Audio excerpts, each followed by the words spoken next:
loves, everyone cries. Round the world we're all alike. So why is there war? Why do we fight? There's one sea, one sky, one earth. So you and I gotta learn to live together. When one hurts, when one needs, we all bleed, gotta learn to live together. Peace, make peace, make peace, peace, alright. Isn't it time, brother, stop dying? Isn't it time, mother, stop crying? Stop the fighting and the hate. We gotta make peace before it's too late. There's one sea, one sky, one earth. So you and I gotta learn to live together. When one hurts, when one needs, we all bleed, gotta learn to live together. Peace, in peace, in peace, alright. Everyone lives, everyone dies. Everyone loves, everyone cries. Round the world we're all alike. So why is there war? Why do we fight? There's one sea, one sky, one earth. So you and I gotta learn to live together. When one hurts, when one needs, we all bleed, gotta learn to live together. Peace, make peace, make peace, peace, alright. Isn't it time, brother, stop dying? Isn't it time, mother, stop crying? Stop the fighting and the hate. We gotta make peace before it's too late. There's one sea, one sky, one earth. So you and I gotta learn to live together. When one hurts, when one needs, we all bleed, gotta learn to live together. Peace, in peace, in peace, alright. Make peace, peace, together. Peace.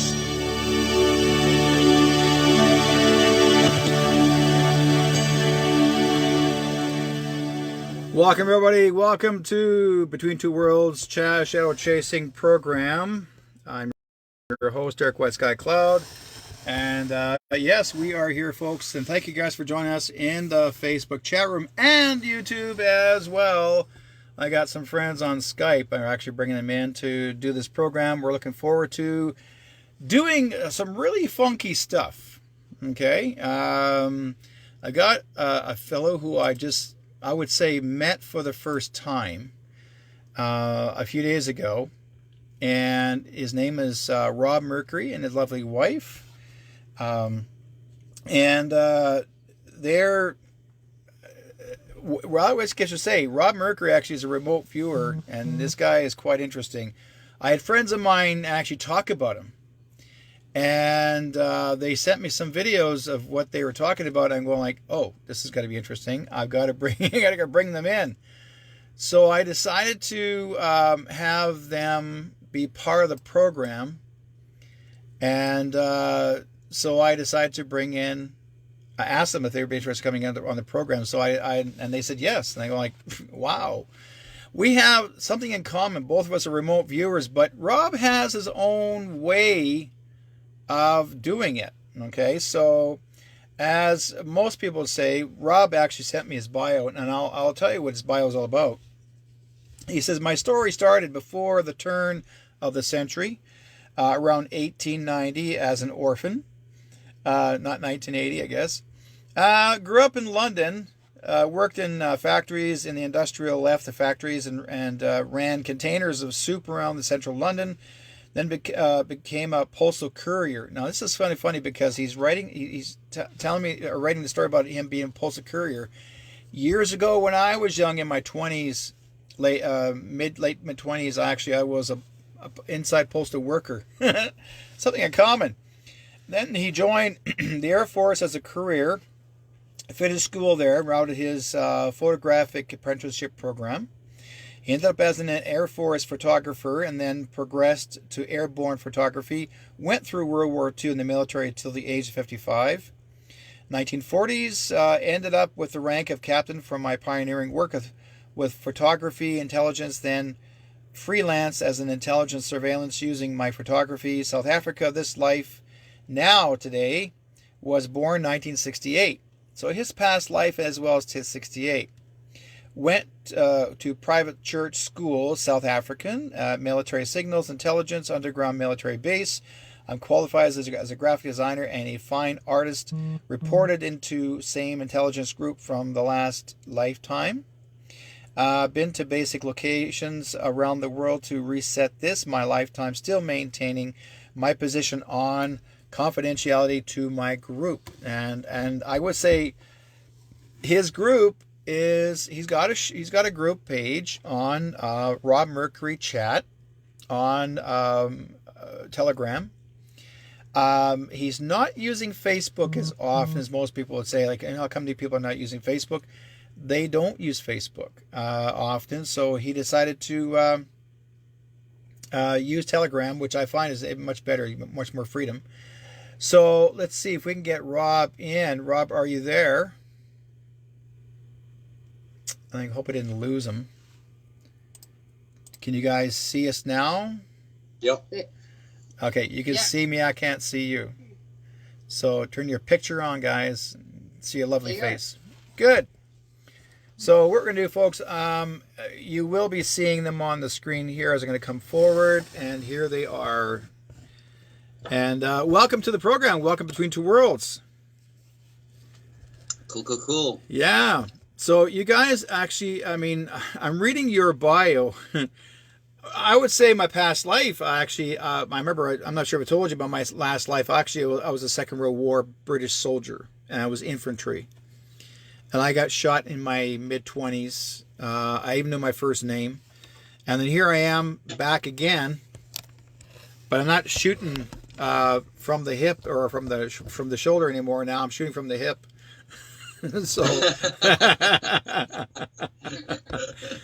So yeah. Anyways, what's the time there? I'm not sure of the time, Derek, for you. What is the time there? So it's actually good evening to everyone then, yes? Yeah, for us here, well, you are early hours of the morning because you're at 4 a.m. right now in South Africa. Yeah. And for myself here, it's 7:15 in the evening. So you're going like, and I'm thinking to myself, well, I had to have Rob come on, but here's the thing. When Rob comes on, I'm hoping he's not going...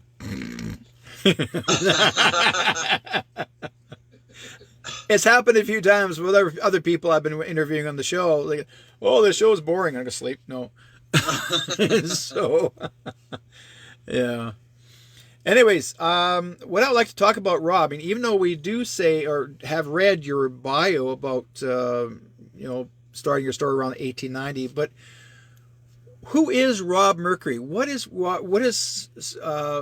Rob Mercury now? Why not Rob Mercury, say, 10 years ago? How come Rob Mercury wasn't out there 10 years ago compared to today? Well, actually, it's a hat that I wear that is beyond, let's say, something that's an extension of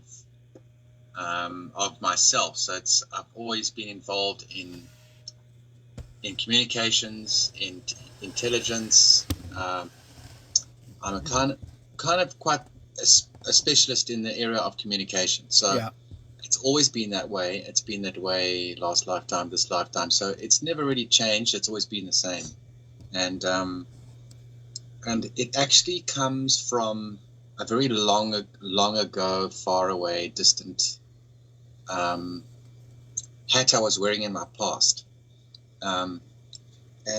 Let's say, so there's a lot more I know about myself that goes back long before this place and all the civilizations in this place. Mm-hmm. So I have a little bit of an advantage of knowing more about myself than most, put it that way. And so the Mercury comes in because of the hat that I wear. Okay. So Mercury is actually the important name by having to spread goodwill. Yeah, and really just, yeah, exactly. Pretty much that. Also, I deliver messages. I have a very unorthodox way of working, but it works really well. Yeah. And it's, I mean, the spiritual side of life is actually quite practical. To me, my channel's ESP, engineering, and mechanics. And that's the that's, if you could get a description on my channel, I don't put clairvoyant up there. I don't put psychic or, kind of that sort of thing. I just put extrasensory perception, engineering, and mechanics. That's the field that I'm an expert at. And I guess I always will be there and no other place, if you know what I mean. And yeah, this pretty much covers it. When did Rob decide to become a remote viewer in your work? Yeah, well, actually, that was last lifetime already. It wasn't.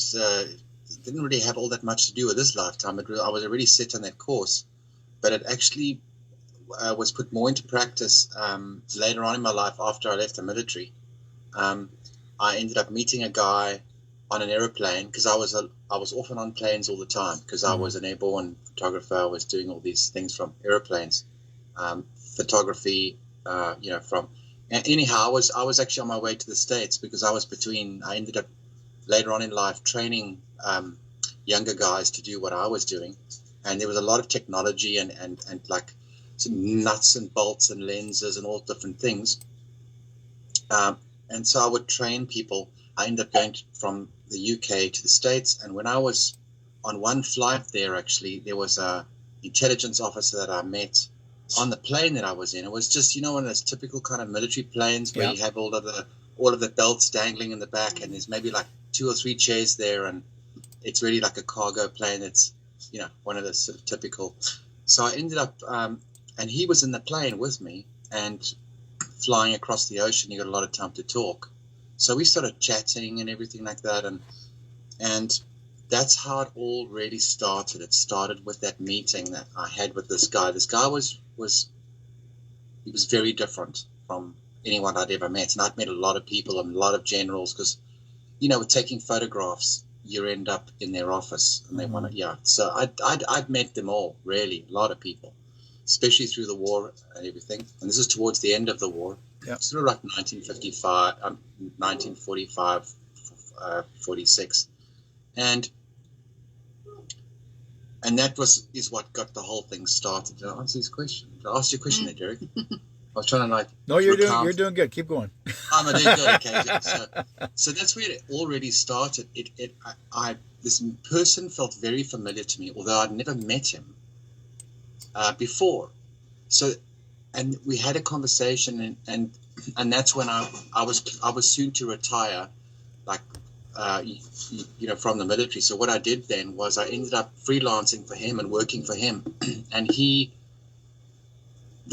short story is this intelligence officer stole something from the Air Force that was in a vault. Yes. There was a whole lot of paperwork that was kept from the world in the Air Force safes, and him being intelligence, he managed to get it out and duplicate it and put it back. And this intelligence officer was an extraordinary person. He wasn't your garden variety, like I used to say, garden variety sort of white picket fence person, or not even just intelligent, but he was way more than that. And anyway, we ended up chatting, and then he said, if you're retiring from the military, why don't you work, come and work for me? I've definitely got some work for you. And I was like, and he loved photography himself, and the conversation went on, and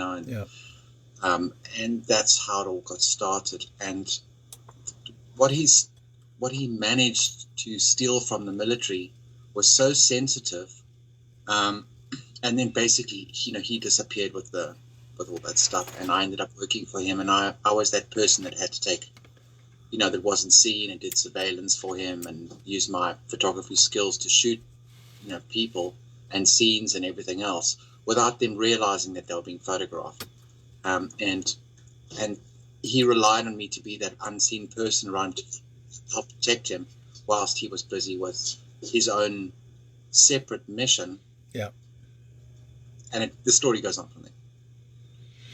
Well, here's the thing. Now, today, are you doing any remote viewing daily for others, or are you doing it for yourself personally, or are you doing it to share with others that they need to know what's going on? Like, I mean, I've seen your chat room in Telegram. There are many people in there where you guys are discussing, and there's one person that everybody, say for example, just use Canada for example, we're dealing with the truckers convoy, and then there's someone in there that decided to interfere, and she is giving herself that how do you say, QRD position,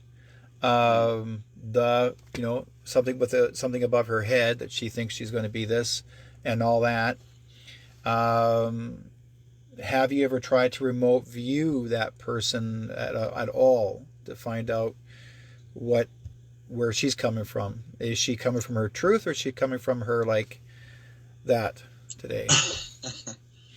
Yeah, well, I did a prediction board on her that is and will come true. It will come true. It's up there. I did an ethics instruction on her. It's something that was just from me. I do like a write-up if there's an ethics order against somebody. And yes, you have remote viewed them. And I have remote viewed them many times. And yeah, she's a very, very, very controversial person who is slightly out of her own character. She's got a strange... she's out of her own, isn't someone who's entirely being herself, and then there's quite a bit of, and then I ended up doing 4 videos on her, I think 4 or 5 or 4. And that was, well, it ended up being 7 or 8 with the, was it? Yeah, with all the different. Oh, okay. Yeah, that's what got my attention, because everybody's sending me, Derek, you got to see this, Derek, you got to see this. Like, I've dealt with her myself in her chat room, and that's what got me kicked out of Telegram in some areas, but I'm not worried about that part. What I was like, okay, I'm not the only guy here that's dealing with issues. Yeah. She's quite aggressive. She feels she's earned the rank. In my video, I'm very specific on the first one. I did a video, then people wanted me to explain it further, elaborate further. So then I did a second one, elaborating on the first, so that you could see why I did what I did and why I said what I said. And now I recently watched a video of her she virtually admits to one of the, I put predictions on the board. Sometimes it's code and I don't tell people what it is. And then later on I said, now you can see what this code meant. And they go, oh yeah, that's what that was saying. And then I say, yeah, there you go. So sometimes I do it to protect my remote views from other people. I have quite a lot of people who harvest stuff from my site, which is fine. I don't mind that. It's just that I want them to rather say, okay, well, I got this from Rob Mercury, and then, because generally that just kind of omits They don't give him, where give him they the get credit. the information from. They don't give him the credit, yeah. I mean, Yeah, I give myself credit to anybody, whoever I've seen some of their work, and I'll say, I talk about Gene Code, I talk about, or yourself, or anyone else really. But I'll always say also too, if it's important. Sometimes people will say to me, Derek, don't mention my name, but just say Intel. So I'll just say, according to my intel, and these are basically confirmed intel, because I do have people that I'm connected with that, I got a guy coming on next week that actually worked he's military. As we speak, he's still military, and he worked at Guantanamo Bay, Gitmo. He's seen things that no one ever would have ever experienced in their life.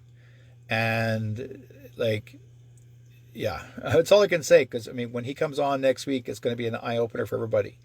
When I bring in people, these are friends, these are close personal friends, people that I know in the field, and you guys will become my close personal friends, because what I receive, or if I see something you do, because myself being a remote viewer, if I'm seeing something, if I want to follow through, like I asked Spirit, is this QDR, is she actually going to be the leader of Canada? And they said no.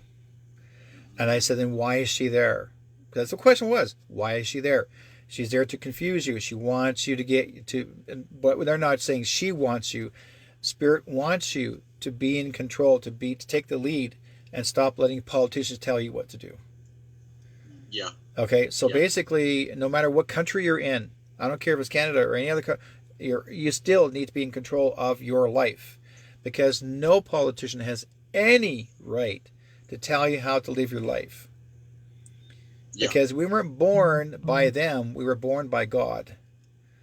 When I tell people this, God and Jesus, or God said this, I give you the breath of life, not the mask of death. Yeah. Makes sense, Well, doesn't it? Yeah. Okay. This is the thing, is that Exactly. the cabal is always dangling us in. We've been put into a situation. Yeah. Like Homo sapien, all these, whatever, these guys running around this planet have been put into a situation where life and death is constantly hanging in the balance. And you've got, God means eternal life. It always was eternal, always will be eternal. And then we're sitting here with this very finite existence. We're shuffling between being worried whether we're going to survive or not, running from one side to the other. So it does, and then it squashes our heads into a little matchbox, and we're kind of running here and running there, and always sort of trying to figure out what's going to happen a year from now. Well, I ask the most outlandish questions, and I'll say, well, where did it start? Why? Why are they wanting to control us? When did it start? And then I've been told many times it started way back in the 1100s. They wanted to control mankind. Why? Royal blood.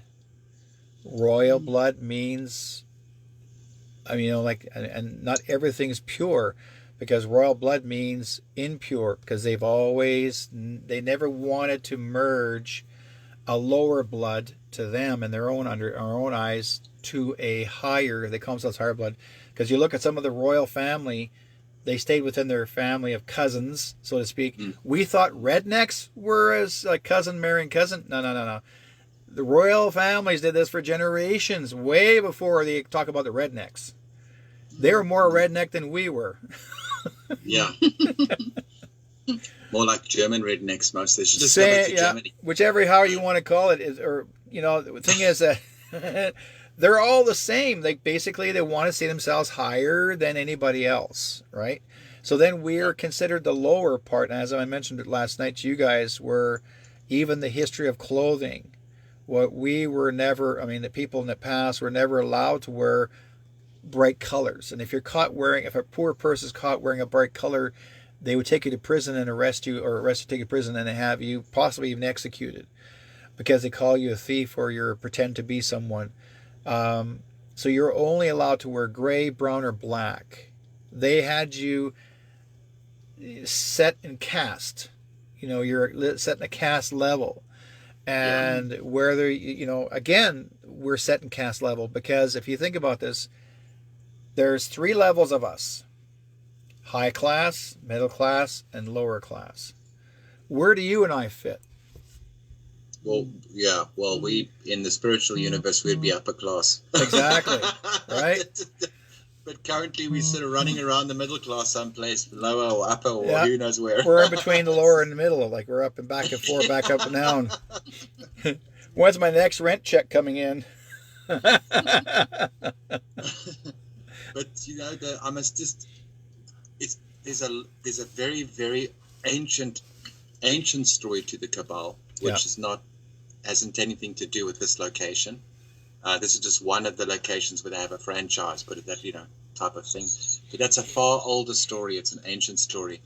And then, but the one thing about the Cabal system, the method is their methods of control are the caste system, which is kind of enforced, and it's, you know, and then there's always a monarchy.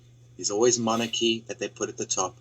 There's always a head in like a head monarchy, or, you know, so that's really imperative, and it doesn't come from here. It's like kind of been imported and then implemented here. So you will always have these characteristics. Like you said, you'll have money as a leverage system, and on that leverage system you'll have the taxation, which the taxes must go to the monarchy ultimately, the royal blood, the monarchy, the taxes, and this kind of thing. Caesar, like you've said with the clothing, Caesar wears purple, like the rarest color that can be found, you know, made by mollusks, you know, mollusks. The ink from clams, from or the whatever, shells.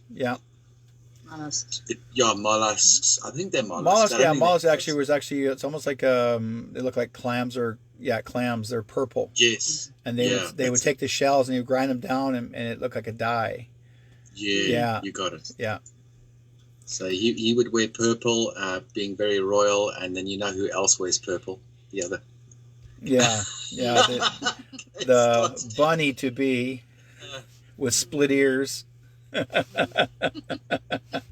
it's just you know, the one thing on this planet that has kept us busy for maybe the last 10,000 years is the beings on this planet know that they're stuck here until further notice. You know, like we need help to get out. That's happening now. So now we finally, you know, in a position of being helped. But you'll always have this one group of beings trying to overcome the other. So these guys try and get on top of those guys trying to dominate those guys. Yeah. So there's this constant game, like a hamster wheel of different groups trying to usurp each other. It's sort of because there isn't any game on this planet. There isn't any real game to play. We're stuck in a leverage system. Okay, well, I'm going to try and leverage this guy and that guy, and you know, so on. So it's sort of become like a pastime here. In your own opinion, I mean, even like I said, both of you and I are remote viewers, but in your own opinion, say where you're living, South Africa, how is it there comparative, say, where I am in Canada? Is it harder living there, or is it easier living there? As in, say, they've got restrictions and rules. Are people still mask wearing 6 feet apart there in South Africa? Or do you have a little more freedom? You're not obligated or forced to do certain things compared to this country? What do you think? You want to answer? Can we share screen? No, I don't know how to do that. Do you want to give an answer, Alex? Well, it's pretty much the same. The people here are pretty slack. They're very hard to control in general.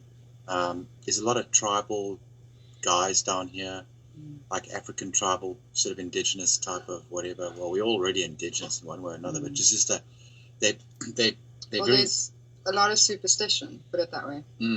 And they've been messed around by every government that's ever been in power. So they're very wary of government. So they're very wise when it comes to that kind of thing. Yeah. I remember watching a video. They remind me from the movie Shaka Zulu, where all those hierarchy warriors.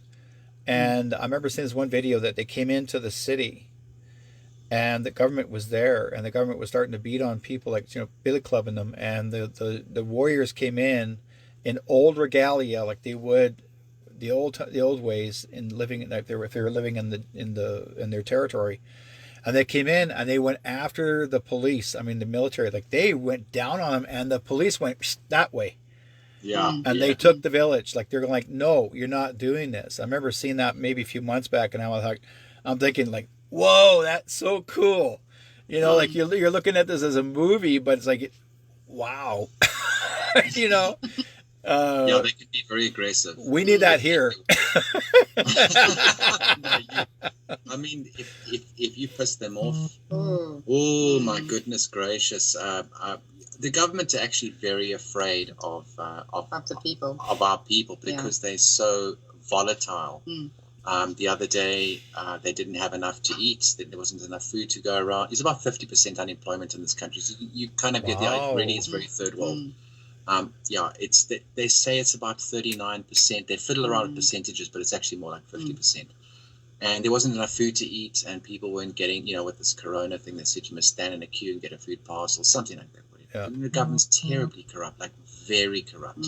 Well, actually, one of the most corrupt governments in the world. Yeah. It's in the top 5. So, you know, you really, and a lot of wealth, but then of course a lot of corruption goes on, you know, whatever. Yeah. And they looted about 3,000 shops. Yeah. Like, but massive, huge, massive warehouses. There were hundreds of thousands, hundreds and hundreds of thousands of Africans just poured into these huge shopping something. centers. Yeah. If you can think of a really large warehouse where they store food with crates, you know, where they use forklifts to pick up a crate of, you know, various foods and things. They looted the entire warehouses out, all of them. Wow. Shopping malls, centers, everything. Well, you got to survive some means, right? You can't be starving to death. But I guess that's what. Do they? Go ahead.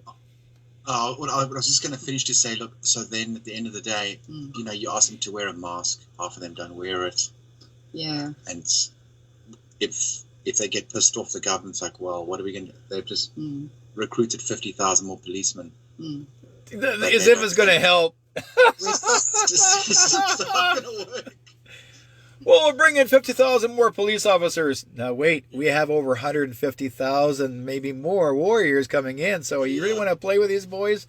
Go ahead. Wait till the spears show up. Yeah, okay. Very dangerous. I mean, there were guys that were guarding shops, that they were guarding entrances to shopping centers, what we call a shopping, like a mall or a line mall, whatever you call it. And they literally had sandbags around them, and all these guys had pulled out their weapons. They were sitting behind sandbags. Where some of these guys waiting. They were so petrified because some of these guys had guns and you know, all sorts of. I mean, they're just crazy. But that's good for us. It's healthy. I like it because the New World Order have an extremely difficult time trying to social engineer this place, you know, or use some kind of Jedi mind trick. They don't fall for it very easily. Yeah. It's amazing. Now, I mean, I've been hearing a lot of stories that some of the presidents have died, assassinated, taken down. These, I would say, about a year ago. They went through about five or six presidents, like in different locations of Africa. And there was one particular president that did not agree with the jab, and they took him out. Yep. And replaced him with another one. Like, he was against the idea of having anybody jabbed. And next thing you know, he's dead. And then in comes this next guy, and he goes, "Okay, we're all getting jabbed." Like, that's cabal. That's major cabal. I mean, just think about it, folks. The people are not stupid. When someone says they're going against their standards, we'll just take him out and we'll replace him with somebody else. And the public didn't do anything about it. Did the citizens in that area do anything about it? No. Okay, well, you know, maybe could be something wrong with him. That's why he died. Yeah, he fell on a knife. Yeah. Yeah, that's now the thing with you guys over there is that I mean this whole sort of CB19 thing, it's very first world orientated. It's the civilized countries that are easy to kind of funnel or bottleneck into something. It's very civilized. It's easy to bully them into compliance, but here not quite. Yeah, so it's a kind of a G7 civilized world, because I mean obviously the cabal's investments are in NATO mainly. Their flag is essentially NATO flag. That's what they wave around all the time. United Nations and all that. And they're only really interested in the more wealthy nations that are set up with NATO like viewpoints. Like Canada's very set up with the whole with believing in like NATO causes, and Spain and France and the United Kingdom and the United States, and so we kind of watch there, sort of with a long periscope. We like watching what's going on. Well, we actually the military, whenever we had a grand entry in our powwows and stuff, we actually did use the NATO flag and then we had the veterans carry the flag in, because that's who they were under the UN peacekeeper. They're called UN peacekeepers, the Canadian soldier, and they wore a powder blue beret. That's how you can tell they're peacekeepers. And then not the prime minister we have now, but the prime minister previously before that was Prime Minister Harper, and Harper changed the name from being the Canadian peacekeepers to the Canadian military. And I could never figure out, because I have a lot of my father was in the military, my uncle was in the military. There were, and a lot of my good friends. I'm a representative for the military, for the veterans.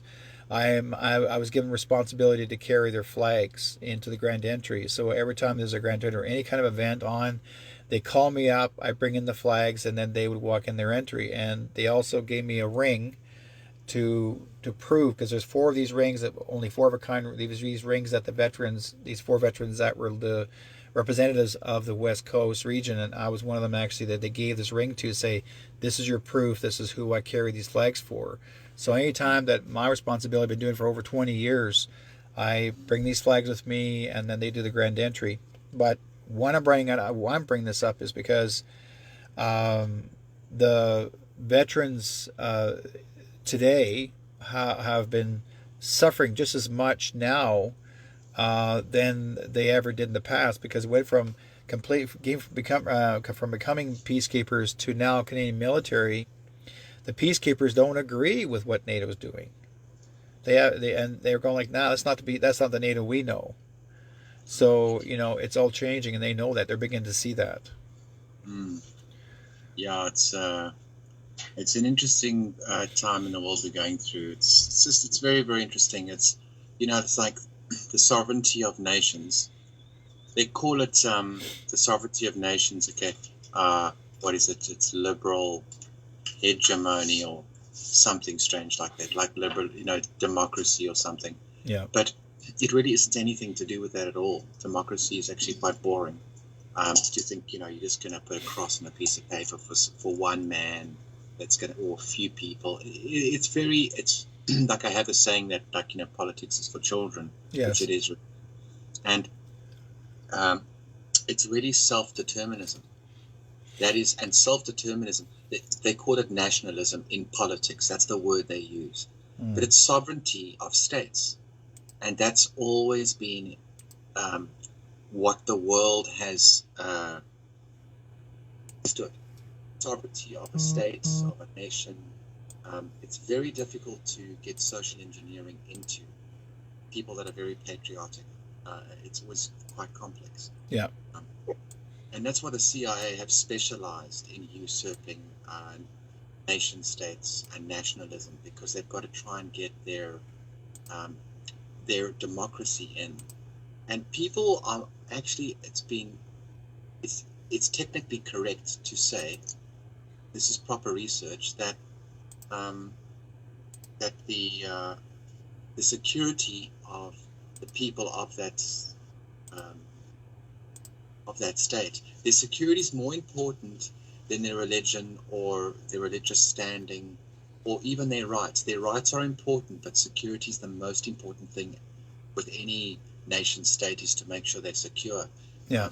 So that's not like people have this idea like we've had these terrible religious wars, and really not so much. They've sort of written into the history to make it seem that way, like, oh, it's Christians versus Muslims or something, but it's actually not. It's really about the sovereignty part of it. That's very difficult to undermine. So they tried it in Afghanistan, they kind of, sort of like, carpet bomb that place and then try to bring in some kind of democratic. And it's very difficult to do that because there's all these tribes in Afghanistan, and they wanted to put a Caspian Sea oil pipeline running through Afghanistan to the Caspian Sea and then through, and they wanted to do something. There was Bush's thing. But it just showed you that they said, well, who's the pipeline's running through all of our territories, and you have all of these guys who are the kind of king of this particular spot of land, and they all wanted a cut of the oil because they said, well, you're going to put a pipeline through all of our territories. We're having this private war here. Afghanistan was always shooting RPGs at each other. You see them climbing over the hills with these old rickety pickups and everything, and then suddenly George Bush comes along and says, we want to put a pipeline through here, and they're like, really? And then, of course, they started to, they couldn't find out who was in charge. But they should have said just, that's an example of Western democracy trying to sort of make something work, which doesn't really work. You have to leave them to solve their own problems. People know how to solve their own stuff. They don't need advice from someone else. Yeah. Yeah. For those who are actually coming into the chat room, thank you guys for joining us. We're on Between Two Worlds Shadow Chasing radio and show. My guest actually is Rob Mercury and his lovely wife. I forgot your name all of a sudden, my dear. Miss. M-I-S? M-I-X-X. Oh, M-I-X-X. Oh, boy, yeah. I love that name. Mix. Okay. What does it mean, Mix? Now, was that a given name? Nickname. Nickname. Well, it's stuck. It's a good one. It's a good one. I love that name. Now I'm going to ask Mix because I think she needs to be part of this program as well. But those are actually part of the chat room. Thank you guys. We're on Facebook as well as YouTube, and I'm not sure how often people's ever asked Mix on a interview, but I will ask you this, my dear. What are your thoughts? You actually have been with this man for quite a long time, and what are your thoughts of his experiences and what he's going through? How does it make you feel when you're being next to him while he's remote viewing any type of situation? I'm really focusing on you now. So, what are your thoughts? I mean, doesn't mean like, okay, well, he's this. How do you feel? What you think of his work? It's very, very accurate. When he's sleeping, he's working even. That's when he does his most work, when he's sleeping. It's actually quite interesting to be around him when he's working, because it's cool to be part of everything that I can actually see how things start actually coming into place and around him. And like, he'll mention this, and then he'll put out like feelers or send, how would you describe them? Like messengers. Yeah, I've got couriers. Yeah, he's got couriers or messengers. So he'll send them, then they'll come back with information for him. And then he'll start piecing them all together. And his whiteboards are really fascinating as well. He'll be sitting on the couch and he'll find something, and then he'll just like jump up and write it. Or we'll be like mid-conversation even, and he'll just jump up and write something on the board, and he'll go, just hold that thought. He'll run to the whiteboard and write it down. It's quite fun. Yeah. He reminds me of me. I'll wake up in the middle of the night, write it down on a piece of paper, and sometimes I don't even turn on the light. Just I have a small flashlight by my bedside, and I'll write it down on the paper, and I wake up in the morning, and that whole wording that I wrote down is all messed all over the pad. Now I'm trying to figure out what I wrote. Yeah. Gotta decode your decode. I'm decoding myself, trying to figure out that. Okay, now I'm decoding. Yeah, so it makes sense, but at times we do. Rob, I'm going to ask you this question: have you ever had a really deep connection Like, I mean, as in out of body, as in another world, as in planetary travel. That I have a lot of a lot of experiences like that. Yeah. Sometimes I will be, I mean, when you said sort of being separate from the body is very comfortable for me. Yeah. It's like walking in and out of a door. Like Mick knows when it's happening. Like sometimes we'll be going, simple things like going to the shop or whatever, or just doing mundane tasks, the stuff you do every day. And then she knows when it's happening. She knows. Then I say, "Oh, I'm not here right now," and then she knows I'm not right here right now. So, and then sometimes I'll be looking at something when it's some other place.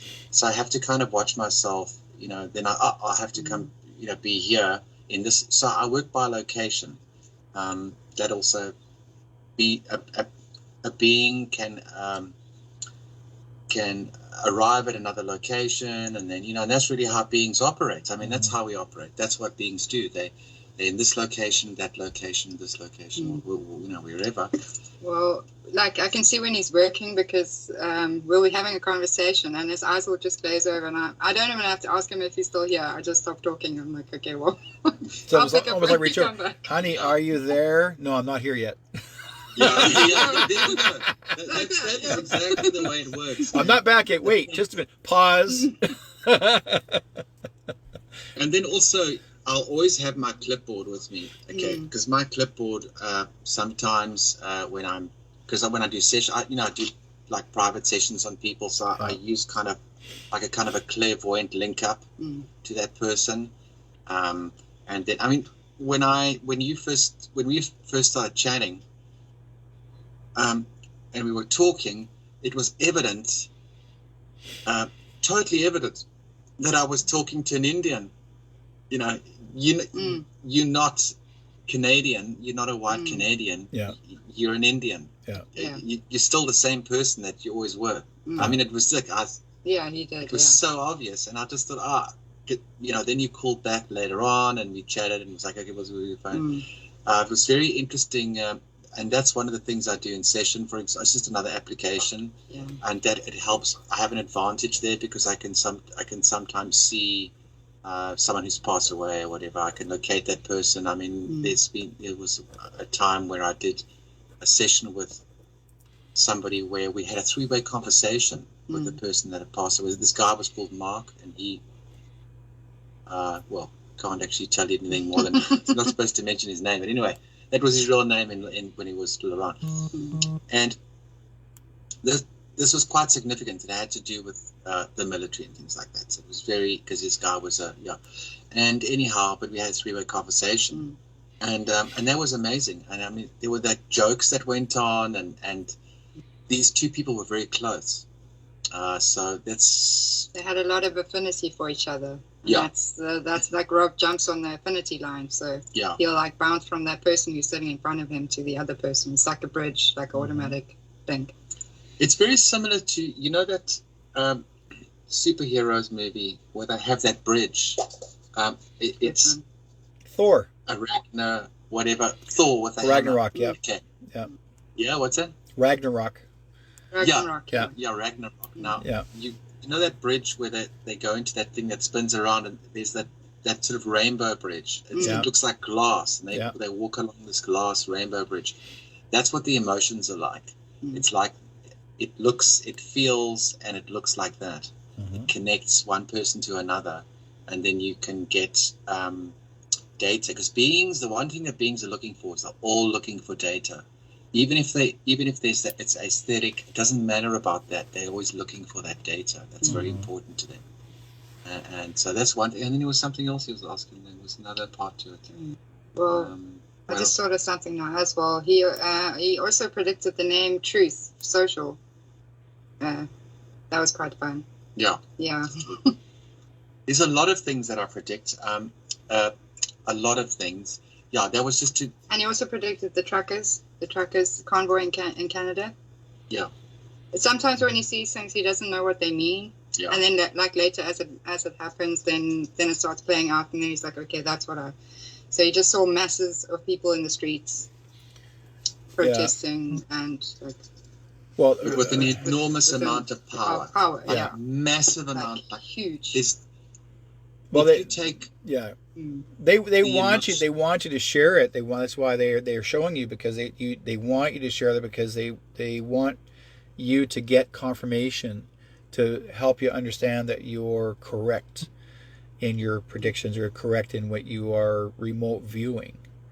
Yeah. And that makes a lot of sense, because same with myself when I predicted the tsunami in Japan before it even happened. A friend of mine, Ron Bard, who was another well-known psychic in New York City, and Ron called me up from New York, and he said, "Derek, I want you to come with me," because he was quite famous in Japan as they call him in the magazines. They call him the super psychic.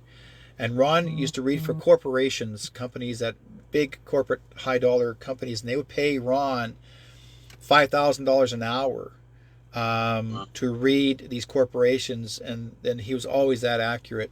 And Ron called me up one day and he said, "Derek, I need you to come with me to take over for my in some of my work." He said, I'm overly booked. Can you come?"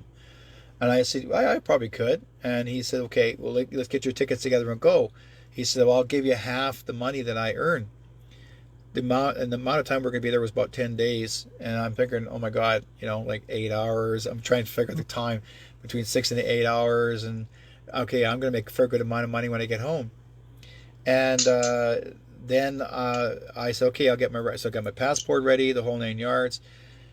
Next thing you know, after I got my passport, and I would say about 3 or 4 days before, 5 days before I was supposed to go, for 3 nights straight, I was having nightmares of flood, water, people drowning, earth, like it's almost like earth tremoring, the whole 9 yards. And I kept on seeing this constantly 3 nights straight, the same repeat dream. And I told Ron, I said, "I can't go and you shouldn't go." I said, "For some reason, something's going to happen in Japan. There's going to be some sort of other tsunami, or something really bad is going to happen. Like I feel like it's going to go boom, blow up, right? But I'm not sure what it was, but it's not going to be good." And I said, "You should stay home this one. You should miss this one out." And he said, "Well, you sure I'm going to get hurt?" And I said, "Well, I can't see you get hurt, but I'm seeing you safe. But I can't go because for some reason it may affect me." So I said, I'll pass on this one. And I was supposed to go in March, and then I was supposed to go again in August. And I said, "Well, I'll go with you in August." And he said, "Okay, no problem. I'll bring my daughter," he said. So he went, he left, flew there, and within the 3 days of being there, all of a sudden, boom, bang, the whole 9 yards, the plant blew up. They had a tsunami in Japan. He was stuck in Sapporo, Japan, for a month. He could not leave a hotel. The hotel provided him safety. So he stuck there for a whole month, and because they couldn't fly home. And I'm going like, oh my God, I just predicted the tsunami. So when Ron finally got home and he said, "I'm not feeling very good," I said, "Well, what's going on?" He said, "I don't know. I don't feel really good." So he went to the doctor, and they said he's got way too much radiation in his body. Like, I guess whatever they fed him, and so a lot of the foods and stuff came from the north side of where the area was at tsunami. So he was quite sick, and he died within the year. And Really? yeah, he died within the year from over amounts. The radiation killed him. It just deteriorated him. So I felt so bad, and I said he'd feel safe, and he was, because Ron wouldn't listen to me. He said, "Oh, okay, I won't go," but I said, "You'll be safe." But what the mistake Ron did was he accepted the food from the north side. I said, don't take anything from the north. I didn't know what it was. I just said, "Don't take anything from the north." Somebody came in and gave him water and food, and he never asked him where the food came from, and it came in from the north. Yeah. So, because they were providing that at the markets out in the city of Japan. But they said they lost only 100,000 people, but in truth, Ron, I was told after by a lady friend of mine who lived in Japan on the south side, and she said they lost 1.5 million people from that tsunami. 1.5 million that died in that tsunami. And he says if $1.5 million did die, that would have shamed the whole city itself, and they could not handle being shamed. So they had to cover up their mistake because that plant could have been protected. But because they're trying to be cheap about it, whatever their mistake was, they're trying to hide the problem. And I thought to myself, well, I may have predicted it, but, sometimes you worry, you wonder yourself now, did I do the right thing by giving someone a warning saying don't go? And for his safety or their safety, should I have predicted it on TV or whoever to say this was going to happen? Pardon me. And someone said to me, keep it to yourself. And I said, why? Is it because just keep it to yourself for your own protection? And I didn't know what to say. And I found out later that a lot of times, if anybody who's a remote viewer can get themselves in not deep trouble, but if they find out that you actually predicted this or knew it was going to happen within that time, you get some visitors from some, certain underground people come pay you and visit your house. Like, what else do you know? So, yeah. But I'm not afraid like it used to be. I was never afraid, but I learned one thing from my guides up there, not from the one who says this. Oh, yeah. I got my guides. I'm thinking she's looking at the light in the ceiling all the time. I have an idea. But no, my guides are the ones that tell me what I need to say. And if I say, well, if they tell me do it, say it, I will. So you're like me. You have that. You're going deep. You find these situations that you're supposed to write down, and that could be in code as well. We may not realize they're in code, but we write them down. And when I did my presentation in Laughlin, Nevada, my UFO presentation, I didn't realize I was predicting already what was going to happen about the during the COVID times. I didn't realize that I was predicting the COVID because in some of my presentation, I said that there was going to be some things that will begin to be sick. People will begin to become sick possibly within this year to 2 years, and it's going to be started by mankind. When I said that, I said, just be very careful. Don't trust everything you see. Trust your guidance in here first.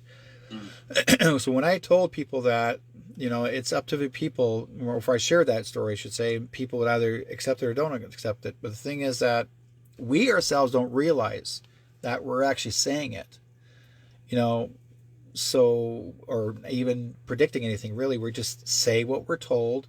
We're analyzing what we feel is right.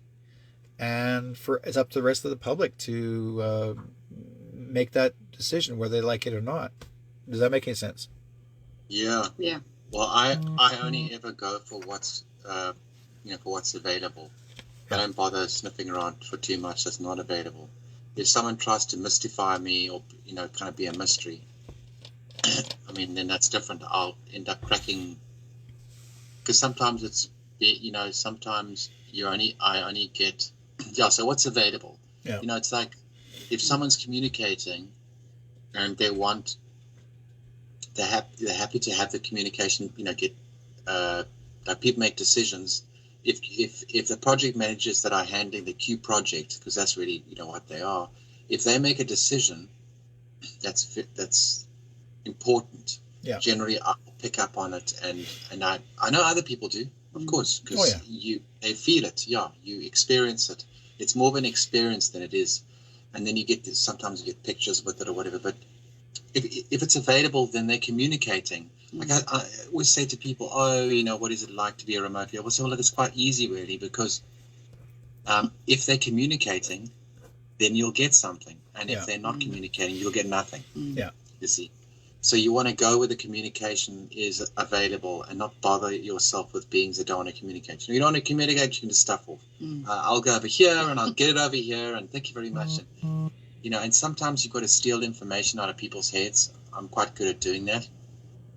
And I know like who I can, like with Flynn, with General Flynn. He's an amazing being. Mm-hmm. He's very open, transparent. You know, the more open a being is, the more, how do I put it, the strength of character, that strong backbone, that sense of resilience, but with a very high personal conviction. You know, that's very high personal conviction.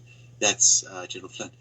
Very easy guy to get information from. I've got a lot of information from him, and he predicted that he would get his brother would get a 4th star, like 6 months before, and you know his brother got a 4th star and went to to Hawaii Command or whatever. So a lot of my videos I've done things to just, but it's easy to get information from some people, and others you've got to kind of use a crowbar to try and get it out of their head. You know, so you don't bother with those people. It's actually very a light-hearted thing. And anyone who gets too serious is never going to get it right. Just like you, for example, with you have to have a lot of compassion, because sometimes you get a lot of pain that goes along with remote views, because you go to a place that's either very, very messed up, especially with the kind of stuff that's going on in the world. You know, all this bad stuff and hectic stuff. People get all stuck in it. So I did a remote view on Switzerland and came back, and I was in bed for like a whole week. I was in bed. I was completely spiritually drained of. He was totally out of it. So we had to Ash, our computer technician, he's our buddy. And he, I called him on the phone. I was like, dude, you got to come here. You got to help me get Rob out of bed. And we, physically, picked him up and took him around the block, walked him around the outside in the sun to get a bit of something, get the blood flowing, just collapsed back on the bed. He was out for 7 days. That stuff was so dark and so dirty down there. Yeah. It was terrible. And he, had to bring it all back with him. But here's what I'll give you advice for you now. One thing I learned, what Spirit taught me, was if you haven't done it yet, get yourself some Epsom salts. And when you feel that your body's not really there with you and you're down, you jump in the tub and you put in the Epsom salts and you call for your guides and say, guys, get this out of me. I don't need this. Because what you actually had an attachment that was connected to you, and it wouldn't let you go. It happens at times for people like you and I, because, and I'm not talking about an attachment as in the energy attachment. It is something that it looked like a little unnecessary being that hangs around you and tries to hang on, cling on. They're called Klingons.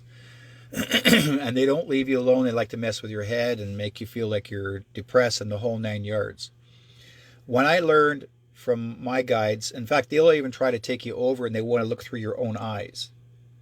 They're trying not possess you, but they try to control you as much as they possibly can. And it's happened to me a few times. So when at one time I was attacked by one in my body, and I was driving. And I couldn't barely see through my eyes. And I went into the house. I said to my wife, Marina, I said, Marina, start the tub now. I need to get this damn thing out of me. She knew exactly what I was talking about. She turned on the tub, popped in the Epsom salts and other medicines in there. She would put cedar powder, mix it all up in the tub. I jump in. She would take the towel, a large towel, get it soaked in the tub and throw over my back while I'm on my knees face down on the tub. And then she would pray over me and she says, like my guide Whitebeard, say, Whitebeard, help your brother, get this thing out of him.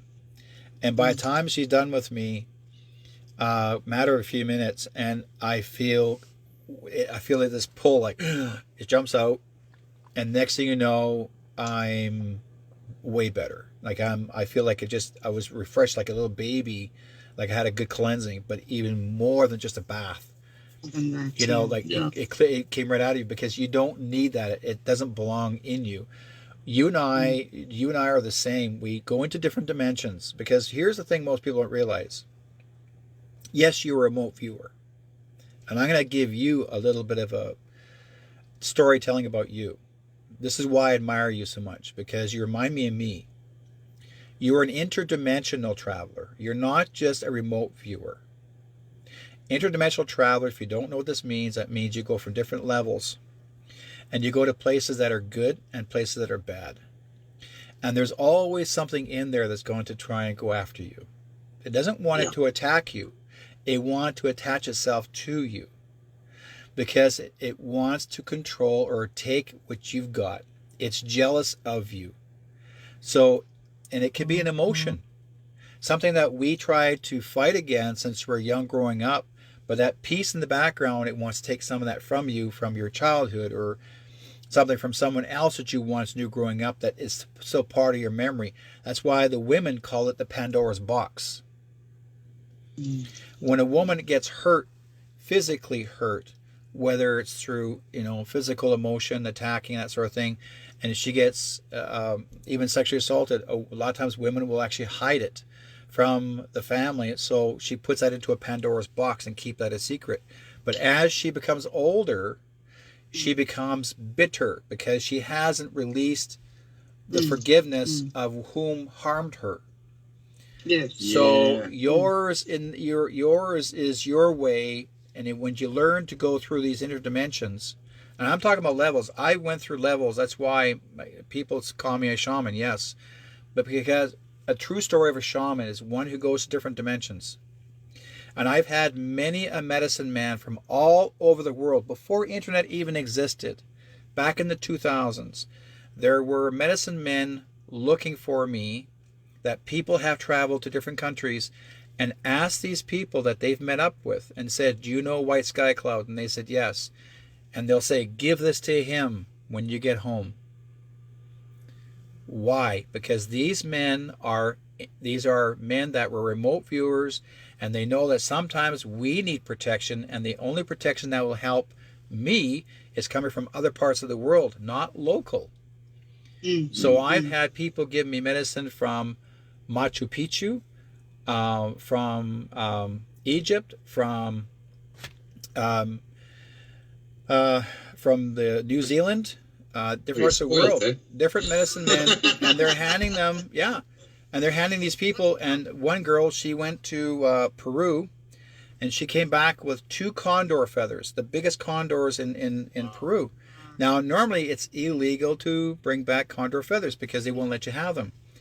Spirit told her when she went there, they said, put them in your pack sack. Just shove them in there, put it in your pack sack. And she had a suitcase as well.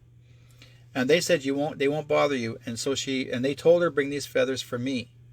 And she goes like, why? Don't question, just do it. So she put them in the pack sack, and the medicine man gave them to her, put them in the pack sack, and he said, just do it this way, don't say nothing.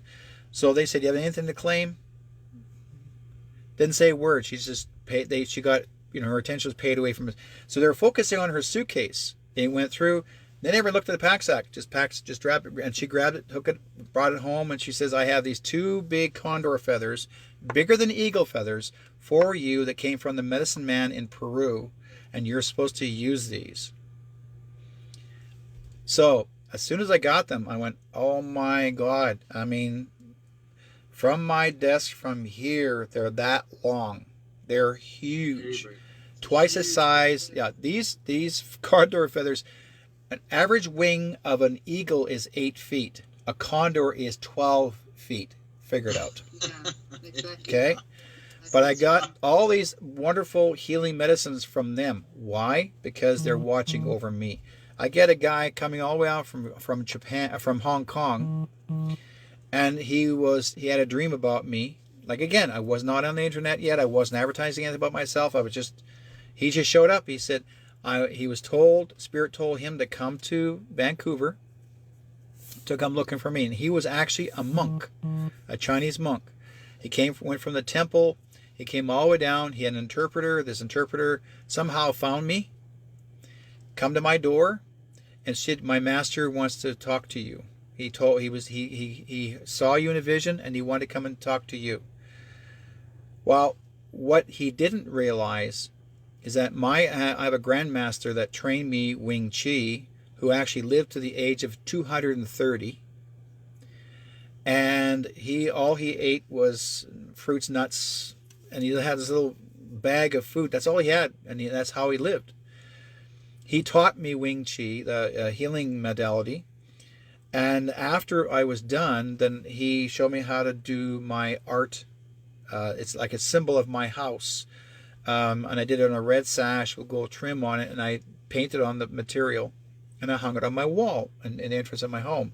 Didn't tell nobody about it, just left it there. So this monk shows up at my door. His name is Tian Jung, and he comes to my door, and as soon as I open the door, he sees the sash past my shoulders, and suddenly he was like, whoa, like his eyes like boom past my shoulders, like he's focused on me. And then he looked to his interpreter, and she introduced him to me. Then his first question was, where did you get that? And I said to her, that's my grandmaster. He showed me the symbols. I drew I painted this. This is represent my energy in my house. He looked at me. This man spoiled my wife, my family, and me for 2 weeks straight. We were not even allowed to feed ourselves. They took us out for dinner. They spoiled us anywhere and everywhere we wanted to go to make sure that we were well taken care of. We were so important to them. And I asked them, I said, why are you guys doing this for us? You're considered as important because you are of the higher standard of connected with the spirit world. And he wanted to see if he can, in good grace, be like us. Or to basically say, we want to follow you. And that's not what I wanted. I didn't want nobody to follow me. I would rather show him something and he can learn it, but I don't want him to follow me. You know, same, I'm sure you guys don't want that either for yourself. You don't want people to follow you. They want people, sure, to follow what you represent and what your work. That's great. And even learn from you, great. But follow you like a god? No. And that's what he was doing. He was following me like as if I was high above, like royalty again. And no, that's not what I wanted. I'm not into that. So I spent time with him for about 2 weeks at the most. I thanked him for it. I said, you guys have to go. I'm sorry. That's it. I mean, I'm being kind. And they went back. He left, but he thanked me for spending the time with him and his wife. He brought his wife up too. But what I learned from him was, he said, when you learn from higher sources of level, because he said, I've learned from the 11th dynasty of healers. He called the 11th dynasty of healers. That's a forgotten teaching. And I'm thinking, are you kidding me? It's a forgotten teaching because they had 4 houses in China, and these were healers. These are the wind, the fire, water, wind, and earth, and these are the 4 teachers. Now, pretty well almost every culture they use that same 4 directions, but theirs is used by motion of movement of the elements. And your movement is like Tai Chi, Wing Chi. That's what they did it. But why they call it Wing Chi? Because his name is Wing Chang, and he taught me. So the thing is that what I learned from it is accepting the elements and using these elements. So it's like he basically taught me the breath of the dragon within myself, and I learned to go within myself to. He says you need to use this to do interdimensional travel. And I'm thinking, really? And he goes, yes, this is going to help you protect you, interdimensional travel. So I learned the movement and the breath, and I didn't realize I can go so deep that, like I said, I saw things that I swore I was scaring myself out of my own pants. But it was not. One thing I learned, he said, learn to become an observer, but don't participate in it. Like, don't let it get you get so involved that it's affecting your self-personality. He said, become the observers, like an angel. The angel will observe you. You know, God will observe you, but God won't participate unless you need to be protected. So yours is the same thing. Rob, you are the observer, but you're going to go way more interdimensional than you ever thought. Like, you will be in the same boat as I was. I'm in my 60s, okay? And I'm not even done. I'm still learning more stuff. And the thing is that each and every one of us, like yourself and everyone else, they're going to take on something new and they're going to examine it. And that's why you folks, you may not realize this, but if you haven't met Rob, Rob is a person that likes to use a whiteboard or his pad, and he analyzes things down to, I guess you say, what the meanings are, and that's basically he's making his predictions. When he does this, it's amazing. So, like I said, everyone has their own technique, and I thought it would be kind of a cool idea.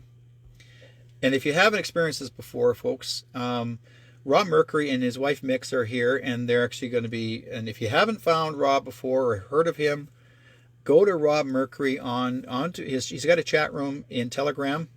And also there's a fellow by named Nick McConnell who's actually in the chat room here. And he says, people who haven't seen much of Rob and Mix should go to Rob's Rumble account and start watching his videos. Amazing. So we got people in the chat room here just behind you 100%. So there's we got people actually watching the program all the way from Australia, all through Canada and Alberta in Canada, as well as US, New York. What else we got here? Nevada, Chicago. Oh, a lot of people. Everybody. California. A lot of California people here. So you got a lot of people that are wanting to learn what Rob's doing. So I thought it'd be kind of cool because we still got time. I mean, we got another little more than 40 minutes left. But if you guys ever thought of wanting to, if you want to share something that gives some people a little bit of an idea of how you analyze things on a whiteboard or a pad, let's use a subject, okay? And I'm not going to use the Queen. I'm not going to put our country queen. I'm not going to put the one pretending to be. Let's talk about, okay, let's make it where, let's see, let's use the next month. Let's use, let's see, we're going into June, the month of June. And let's use, people are starting to create this idea of fear-basing, saying, oh, look what's going to happen next. They're going to sign this and sign that, and we're going to lose our rights. Now, rights of what? I have no idea. They're trying to come up with the idea of using the SARS virus, the chicken flu, the bird flu, the whole. They're trying to use that now to scare people. I kept telling people, no, it's not going to happen. They'll try and put a fear mode. So let's try and see. Let's look at the idea of the bird flu. Let's see if that actually will be successful. What do you think? Is bird flu on its way? Yeah, they're saying the bird flu is on its way. Yeah, they're saying the bird flu is on its way. Well, we had that already back in 2004. They're saying, oh, the bird flu started. Well, we have to remember now, too. Fauci actually created that bird flu. Now they want to do it again. Well, that was synonymous with the food processing plants that burnt down like mysteriously in a hurry. So they had a lot of fowl and other chickens and whatever you call them over there, turkeys and things. And so they had that. I think that was synonymous with the food processing plants. They were just really draining. They really were looking to just collect the insurance money and flatten those. So I think maybe the bird flu would go along with that, because that's all CCP money. Most people don't realize that there was a lot of CCP money that was invested in buying up very lucrative small farms, quite a lot of them actually, and in food processing plants. So I guess the bird flu and everything that was of a significance around that was actually just these cabal businesses that had been set up with CCP, or been bought over by CCP to burn them down, destroy the evidence, and collect the money, and they get away without there's no evidence, and there is GMO in there, and there's GMO modified fowl. Yeah. Animals. When they all started burning down and stuff, and I showed the article to Rob, he was like, no, that's their own doing. He said they are covering their tracks because they're going to be found out, and they're actually burning all the evidence, basically, that could get them bust on what they've been doing to the food. Yeah, and the investors, so that way they can just collect. They don't if something is destroyed, they can collect the insurance from it, and then off they go again. They don't have to, because if they get investigating, they'd be in very big trouble. Do you think they may have tried to add the C19 into the bird food to make you suspiciously believe this? No, it's actually, that was from when, in the beginning, Trump had this this trade war between China and America that people heard about long ago. It's still carrying on, but we haven't heard much about it because we've got more exciting things happening in the news. But it's like 25, 30 food processing plants. And there was a large amount of money that got pumped into the United States in many years, especially after George Bush Sr. helped them get into the World Trade Organization. And then they really were very interested in investing. So it was kind of like a chain. You got the farm, you got the processing plant, you got the GMO products, Monsanto's in there. It's just an arrangement that seems very normal for the cabal. This is like normal business. They just have to get rid of their business very fast because they're in a panic because there's a lot of partnerships. It's like the super yachts that have just suddenly gone missing. Just 1, 2, 3, 4, 5, suddenly all going missing whilst Putin's in Ukraine. Suddenly, Biden's running around trying to run after his business partners and saying, you better get rid of this stuff. You better start, because there's investigations or whatever. And it's all dark, black money. And so it's kind of, sometimes you just get like a lot of different, packets of things that are all joined very nicely together. It's taken a while for it to fit nicely together with that Belt and Road initiative that China's got and everything. And then you see this outcome, and it's always in an emergency. Like everything happens really quickly. It's not like one burns down in 3 months. So they're all like burned down, and $3 billion worth of super yachts suddenly go missing, whoops, in the middle of March, and it's all in a big hurry, and the FBI running around all over the world trying to, sort of capture these guys. So it's just their business that they've had to withdraw from because the China and America or the West, China really, the CCP, very, very, very, very naughty people, very naughty, infiltrated. Or they have this. I'm not going to talk about it now because it's a long conversation. But they're all over the world. You find Chinatowns, you find Chinese coming in. The Chinese products are manufactured to undercut any other product sold.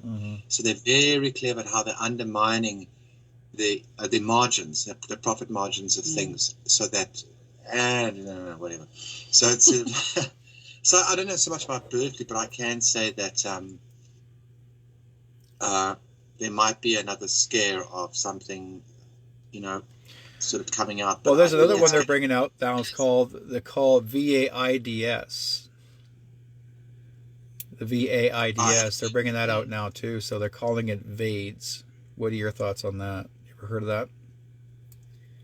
I haven't ever heard of heard of the acronym, but we primed for anything that can scare us with that's viral. Doesn't matter anything. Yeah, for the last few months, I've seen that they're probably going to try and release something just before the midterms. Midterm elections, And if it gets usurped, they're planning on it. But the thing is that the court cases against them, which I mentioned in September 2001, how all the court cases were going to it's going to be a concatenation of court cases. It's going to become very intensive. And you can see now Dr. E. Martin's coming in. Flynn's got his own...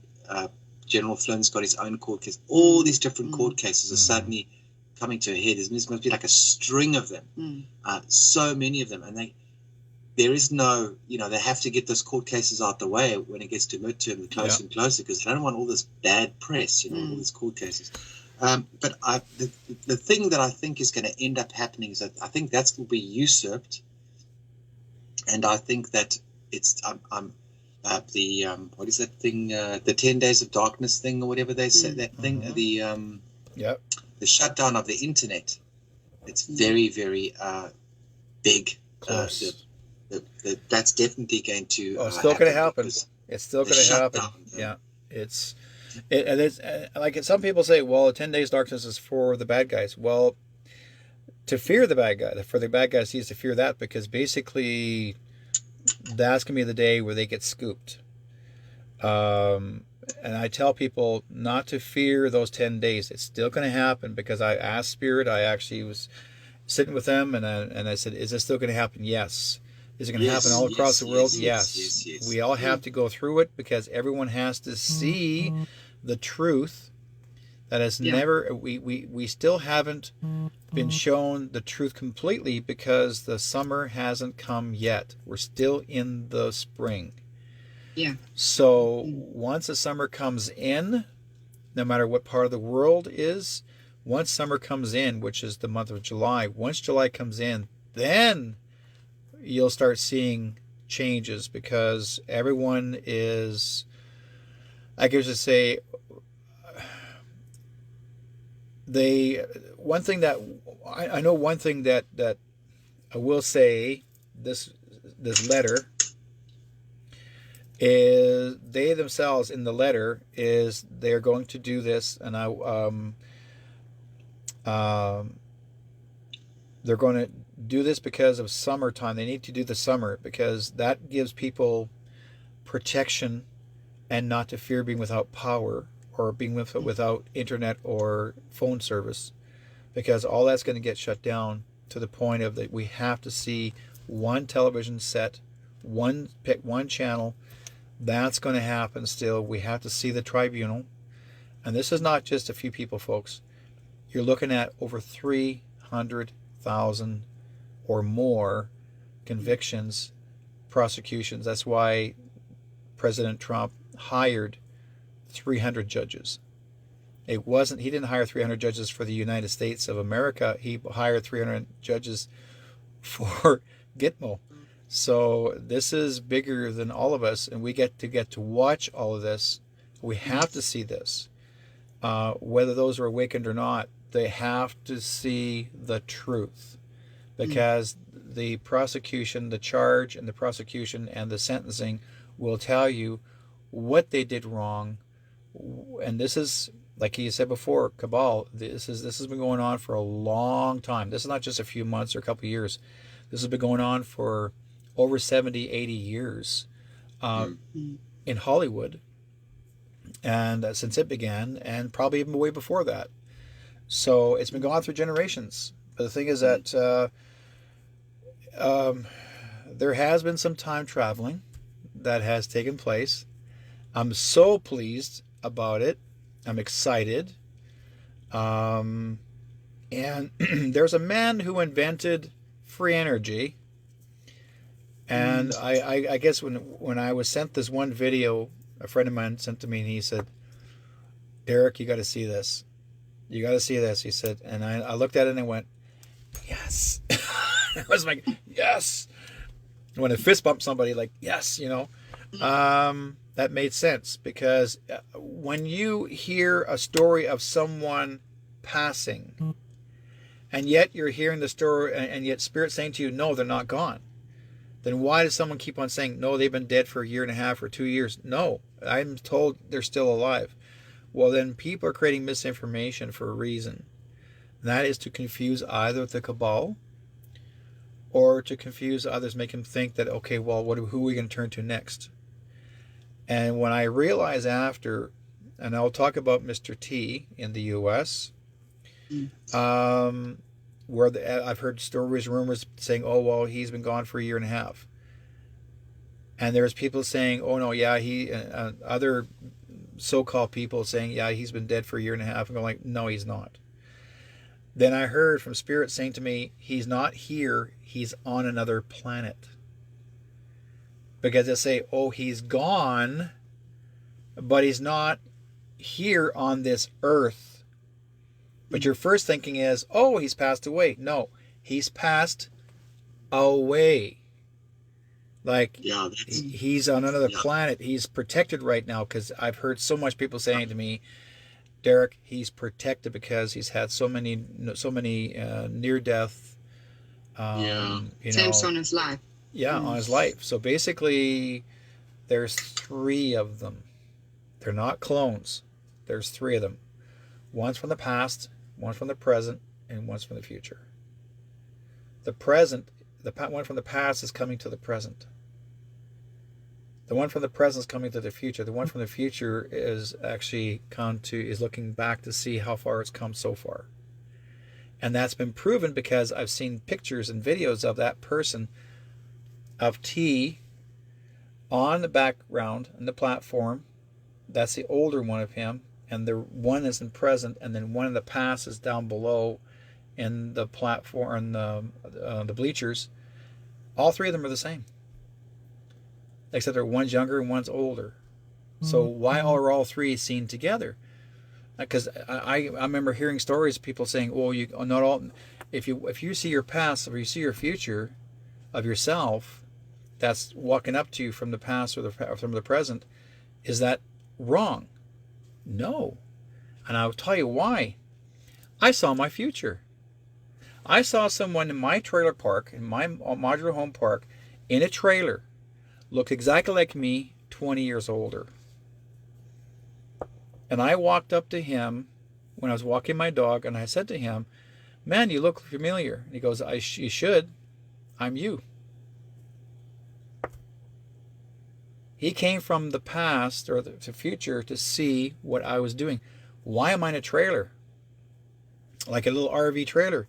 And then my wife wasn't there. And he said, no. He said, she's not here because you changed everything. You changed some things. He says, listen to yourself. Don't listen to those people out there to tell you what to do. You listen to your heart. So I changed it. So there are people coming from my future that look like me. It's my doppelganger. And he said, I'm from your future 20 years later. So after I said, okay, I'm going to go back to what my way of thinking is going to be, I came back within the hour. He was gone. After I walked my dog, the trailer's gone, he's gone, like as if he never existed. So why did he come from the past or from the future to come and see me? Because I had to see it to give me confidence. And you got your future self watching you. Both you two. You don't realize it. But we're being watched by ourselves. That's why, and you know full well, Rob, that we can change time. We can split time. But people think you can't. But you can. That's why they call it quantum. Yeah, Okay. yeah, exactly. Mixer's just going to quickly. He wants some coffee. Let me grab him some quick. Oh, sorry. So Mixer, just quickly dispatching her, and we just got the dog. I'm just going to shift the dog across here because he's like leaning against me here whilst he's busy sleeping, which is good. Sleeping's good. I just wanted to quickly add something in there, Derek. Yeah. With June and July are the months of the veterans. So you're going to see all these veterans come out, military veterans. There's going to be literature printed. We haven't had like literature from veterans. No. So just you'll see, just pay attention, that you'll see, and these people that have got 40 years experience in the military, we haven't had them speak out yet. But as soon as the certain court cases click over and we get the judgments that we want, that we're going to get, then the veterans will be, these retired veterans will be okay enough to speak out and say something and say, hey, you know what? We fought, because now they're very, I think you call it partisan or whatever. It means non-partisan or whatever meaning, not taking any side, but they're speaking on the side of reason. And that all with the veterans, it's the side of reason, and the side of reason is the side of ethics, because ethics is reason and self-determinism and estimation of effort. So these guys know, listen, we didn't kill ourselves for nothing. It'll help to support the veteran side of life, because some of these people have fought drug wars for the United States, unintentionally fought oil wars and drug wars. It's quite a like a hot potato. So these veterans are going to say, hey, listen, we for a reason here, and this is what we stand for. So I'm hoping that's definitely something I just wanted to mention earlier when you were talking about that. And then with this 10 Days of Darkness shutting down, lifting up, that's going to be it's somewhere around November. I think it might be October, I'm thinking, because Space Force have got countermeasures against America being electronically attacked. any longer from a distance. Mhm. They've got these dishes that intercept the signal. It literally blocks the signal. It stops. Just can't get in. Doesn't matter how many countries have got electronic satellites or whatever they've got. It's a mobile dish with wheels on it. You just link it up to a full-on, truck and drive this thing and just point these antenna, those big dishes, and then it just intercepts it and stops it. So we can't ever be attacked electronically again. And no matter what satellites you've got, where you're transmitting from, whatever you're doing. And there was something else I was going to mention. What was it? Oh yes, in this one of the recent videos I did, I mentioned that Hollywood. I love leaving clues in my videos. Hollywood is at war with Los Angeles. That's how I put it. Now, I was in Los Angeles last lifetime, and I went back to Los Angeles. I've been to quite a few places in the world. Greece for a specific reason, Bermuda for a specific reason, Los Angeles, very specific. It's not me going on holiday and messing around, to go by like tourist stuff. I've been to London, whatever, most of us have traveled, but I went there for specific reasons. And Hollywood, like Los Angeles, means the place of the angels, whatever. So you've got the angels at war with Hollywood. It's whose illusion is stronger. Okay, it's a spiritual war we're in, and that is really a perfect way to put it. Hollywood are the magicians, the changes of time. Always have been with their Hollywood and Los Angeles. So I think that people, hopefully, because I don't think a lot of people might have, but I did write it there in the video. Yeah. The time changes the magicians. And that's when the shutdown comes, the 10 days of darkness, it's going to be cutting off Hollywood, because Hollywood is so fake. It's so fake. Our entertainment. Oh, it's just entertainment. No, but it's so fake. And it's so CGI and so very like it's part of social engineering, Hollywood or whatever. It's got all the psychology in it. It's terrible. So, come on, give us something that's real. We want to smell it. So that shutdown is going to chop off all that Hollywood bullshit that we've had. And it's kind of like, it's still developing, but if I get another, more in, then I'll put it on there. But that seems to be the big thing. Hollywood versus angelics. Yeah, Hollywood versus angelics. Basically demons versus angels. Yeah, basically demonic, clever. Yeah. And well, they also did say that Hollywood. Their code is called "Sell Your Soul." Yeah, exactly. Right. That's exactly the point. If you want to be famous, sell your soul. Like, no. Yeah. Yeah.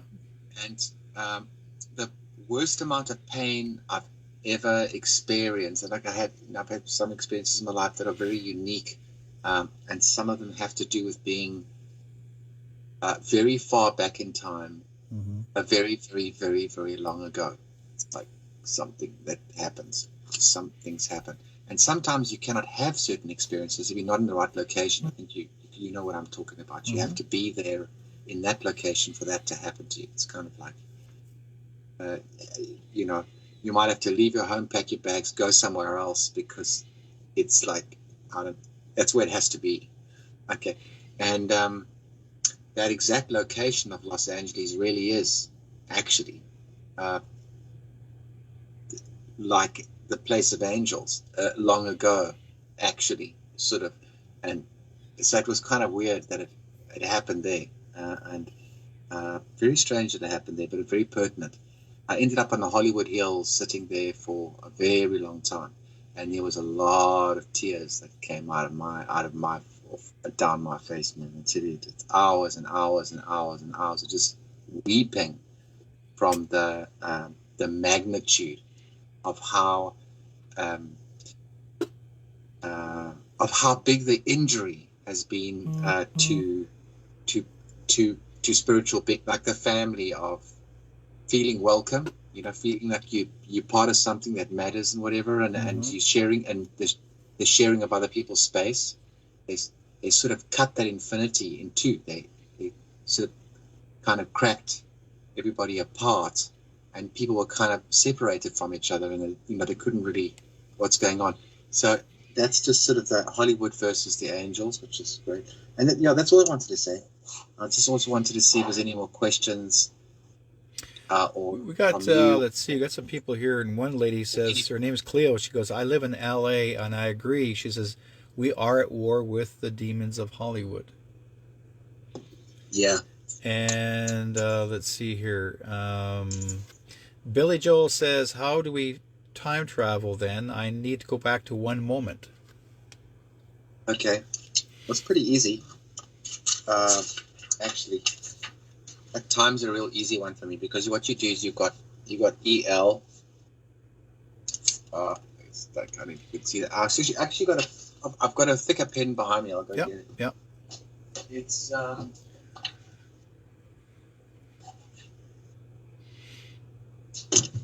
time. A being is really, a being gets his viewpoints, engineers his viewpoints by being in locations. So existence is like, this is to do with time, right? You said existence location, which is EL. Mm-hmm. Existence location is equal to infinity over zero. That's basically what it is. It's very, very simple. So existence location, you know you exist because you find yourself in various locations. Right? So you know you exist because you find yourself in a location. It's like one of the most basic questions to ask a being is, where are you right now? It's like where we are. Where are we right now? Yeah. We are here. Both. We are. Rob and I are here. We are here. Why are we here? Because in my culture, our symbol is the infinity on our flag. So that's on our flag, our blue flag with one infinity. So that's the other one, good one too, right? A lot of people are using the infinities a lot. Yeah. And so the thing is that we're always trying to divide existence location, right? That is equal to infinity over zero. We are always trying to divide infinity into a zero. Mm-hmm. Infinity is like foreverness. It's foreverness. It is infinite. So so I have this new saying just to help. So that means that the zero is time. It's indicative of time. Now we know that zero is not a number because it's a zero. It means that nothing's there but something is there. But a zero actually is, we're living in zero time. We're actually living in no time at all. Because the physical universe is kind of an illusionary type of thing. All that physical universe is a dramatization of persistence. This thing is focusing on it.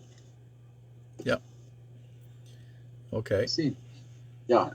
So everything is in a zero. Where do you find atomic is like is Earth, 5, the physical universe. Gases, moons, stars, asteroids, stuff going around, lovely, suns burning, trillions of suns. Hundreds of trillions of galaxies persisting in the moment. It always can be found in the moment. Yeah. So because I can find my coffee cup in the moment. Everything's in the moment. Knowingness. We're doing this show in the moment. It's in the moment. So discovery is a present time process, and existence is what we've helped. It's like God. Well, beings, you're not going to have the only one God ever. You are in mutual cooperation and endeavor with God. So God and all of us, we are not one thing. That's what I'm trying to say. That's we are not one thing. You are not one thing. So if you think you're just one thing, well, no, not really. I can kind of prove to you that you actually have a lot of revolving parts. It's like a Swiss clock. There's many parts to you that make you up. You're very simple, but very powerful, but you're not one thing because your intelligence is beyond just yourself. It is, you get intelligence from other beings. Well, how do you do that if you're just one thing? There's parts of us that are parts of others. That whatever. So the thing is with time's in a zero. Everything in the physical universe is discovered in the present moment, and it's not, and then we find ourselves in that present moment. We can go back in time if we want. We can postulate futures, and we can also go into the future and change our future considerations. And by doing that, it alters something in present time. So the illusion of the future is as valid as the future itself, because future illusion is part of how it operates. So we're always in a zero. So you always look to locate yourself in the present moment, like whatever, and you always find yourself there. But the present moment's infinite. That's why we're always trying to have infinity sign over a zero, and that's what existence and location. You find existence, you find location in an infinity over zero. Oh, and the saying that I have, which is quite recent, is existence is what has been put there in order to make infinity viable. Because we've got to get through infinity. So what did we do to get through infinity? Because God said, okay, look, I'm going to make this amazing game. You guys are going to love it. You're going to be exhilarated about it. But we need something because it's infinite. So we have to do something. What are we going to do? Okay, hey, I've got a good idea. What are we going to do for existence? I know what we'll do. Give you a physical universe of elements and particles that can be, it'll persist forever. But you guys will be in existence. You bring all these things into existence, and that'll make infinity viable because then you have something to do. And so that's a great game. You can be anything you want. You can do anything you want. You can have as much time as you want.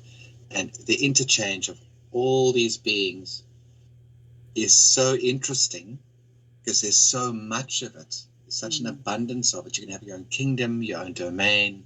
You can create any illusion you want, and you can actually bring those illusions about, And so that's a damn good idea. And that's how existence is made, So we brought things into existence, you see, like God created the base, in the Bible, there's a story about creation. Well, it is a story about creation. And that's all about time. And you could say everything's God he isn't lost in the past. He isn't stuck in the future.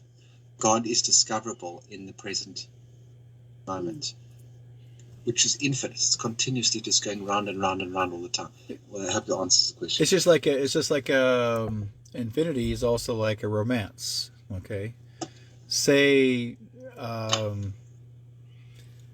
let's say Mick says, "I'll never leave you. I'll stay with you till infinity."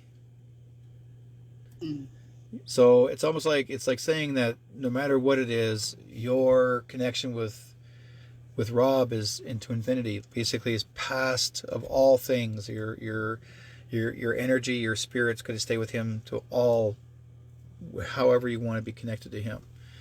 And then your dog, sitting in your arms, was laying there, and as often as he's trying to explain the story, the dog would yawn 3 times, just stick his tongue out and yawn, and even though we're expelling our story, he's eating all the words. Now here's one. Remember people say, eat your words? Okay? That's what the dog's doing. He's eating the words because he's taking in for what you're saying. Does that make sense? Yep, totally. Yeah, well, I was saying to somebody the other day, I was in session with someone and I wanted to give them an idea of communication. I said, well, how much can be, how many, like you get light, and light's got all these colors in it, like light that's, these different colors, and you see, oh, look, it's actually got a lot more in it than what I thought. Well, like talking about the dog, various things. If you take, people think communication is talking, or talk, and that's communicating. But it's not actually, that's just, 1/10 what communication. Because some people communicate to you, and they communicate is words traveling is something that can be heard. It's that if that's what you, and then you get images, all these packets, all these different packets of images. You get, in addition, you get all these very fine emotions, which of course you know about. Derek, he knows all about that and all those. And then you get also intentions that are not. That's not emotion. Intentions, not emotion. It's intentions, and then that's also comes. There's all these little packets of. Then you get experience. Part of what is being given by the person, if it has to be a quality person, is you get this experience as well. So you actually get a sensation that's not taste, touch, smell, or whatever. It's not the five senses. It's that sixth sense. So you're getting a lot more. So you get experience, you get images, you get intention, you get sometimes you hear words or whatever. So you get all these amazing things that you get with communication. So it's very wide, broad, even awareness comes through communication, as long as the being is communicating all those things at once. So if we live in a world where people are only used to talking all the time, talk, it's like tongue to ear, ear to tongue, and it's that flat-footed feeling, and some people, you don't get it, and then, so there's actually, communication is actually enormous, it's huge, there's so much. There's all sorts of wavelengths and things. Aesthetics can be part of communication as well. Where you get this sort of, and that's very cool. And I think in this world, it's you get these quality beings that are very spiritual and are like running after experience. Yeah. They want to have the experience. That want to know what it feels like. What is that like? Wow, that's amazing. It's so interesting. And there's this energy that comes from them, and this wavelength that comes from them, and everything. And then you get these other beings that will talk, like you see, talking heads on TV, and it's just his tongue's flapping, and he's like a guy. What's that guy's name that I absolutely hate? That guy. What's that guy? That Cooper guy. Cooper. What's it from CNN? Anderson. Anderson Cooper. Anderson Cooper. What a robot! He's such a robotic asshole. I'm going to say it. Robotic asshole. Yeah. I mean, he's so stuck. And he looks like he's made out of plastic. Well, maybe he really is made out of plastic. So robotic. CLONE. Tell you. So, and the communication is like bare minimum. It's like just peanut butter and jelly sandwiches. Now, is that bare minimum as in BARE, or is that bare minimum as in BEAR? Well, just very little. like crumbs. Very little. Just not enough.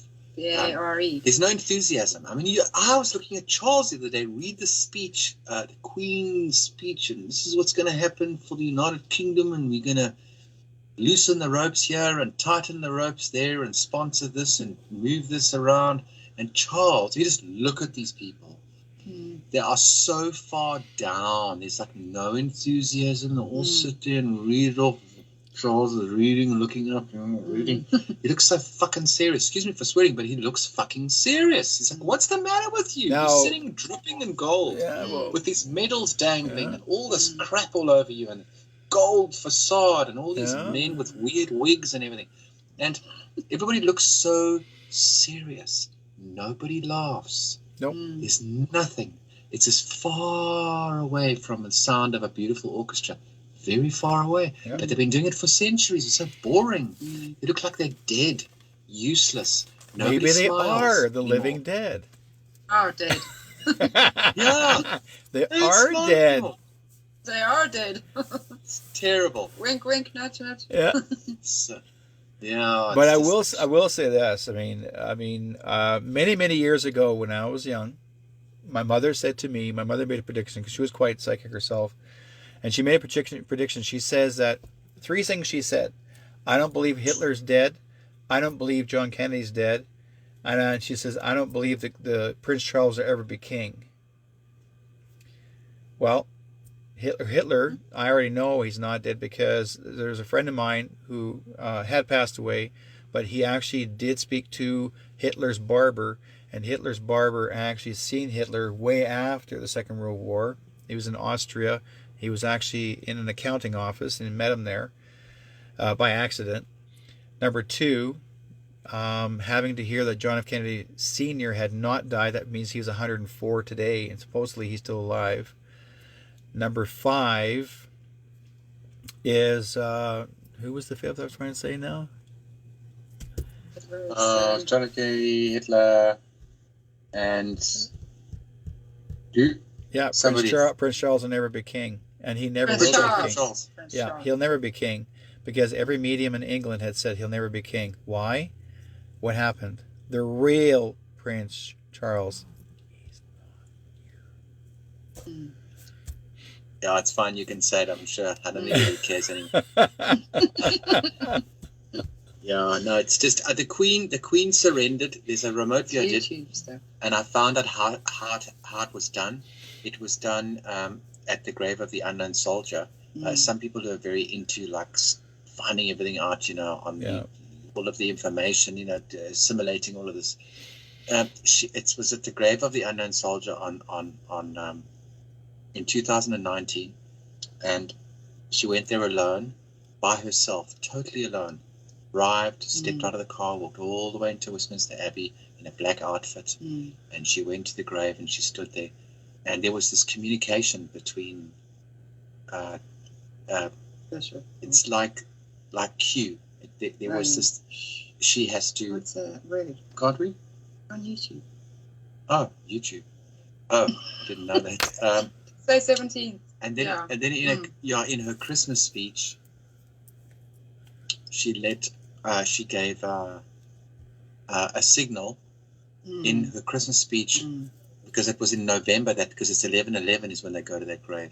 They always go on 11/11 into Westminster Abbey, stand in front of the grave of the unknown soldier.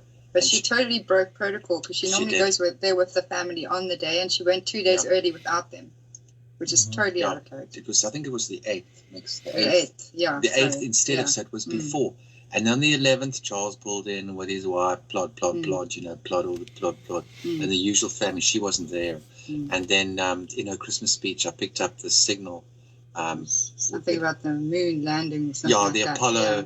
She had no reason to mention the Apollo 11, and she was saying, and then she said something in code, and Rob picked it up straight away. He was like, there it is right there. And that was like, okay, I've relinquished my my jurisdiction. So she said, it's fine, I'm out, we're out, the whole Westminster, whoever we are, half German, half English, whatever it is, we've now let go everything. So, and then she's just an old woman wandering around. I mean, I didn't even care whether she's alive. Who cares if Charles is alive or dead? He's like a wet fish. He's useless. I mean, raw. You're sitting on billions of dollars. What did you do with it? Did you become an engineer, a rocket scientist? Yeah, but he kept on saying they're running out of money. Where did that money come from? Well, like, what did he do? I mean, the Queen's knighted so many pedophiles. Yeah. I think I watched a video today. That's true. And we know that there must be like these 20 of them. Well, there was a fellow who actually was quite randy, long blonde hair, and back in the 50s and 60s, and he had his own TV show, and he was knighted, and everybody knows that he was a pedophile. I mean, that's so many, and they never share the sentences. I think the sentence in the United States is 15 years if you're guilty or whatever. And they had the string of politicians, mayors, and all different Republicans, and whatever, and none of them served literally almost nothing. It was like, naughty boy, slap on the wrist, probation. One guy actually they gave him 3 years. He was quite an important guy. It was like 3 years. 3 years. Oh, that's a long time.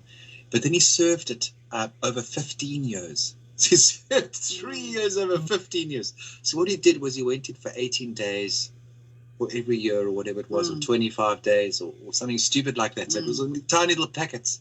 So whenever you wanted to go to jail for that year, then he was in, and then he Yeah, came like out. a little experience. Like a month at a time or whatever.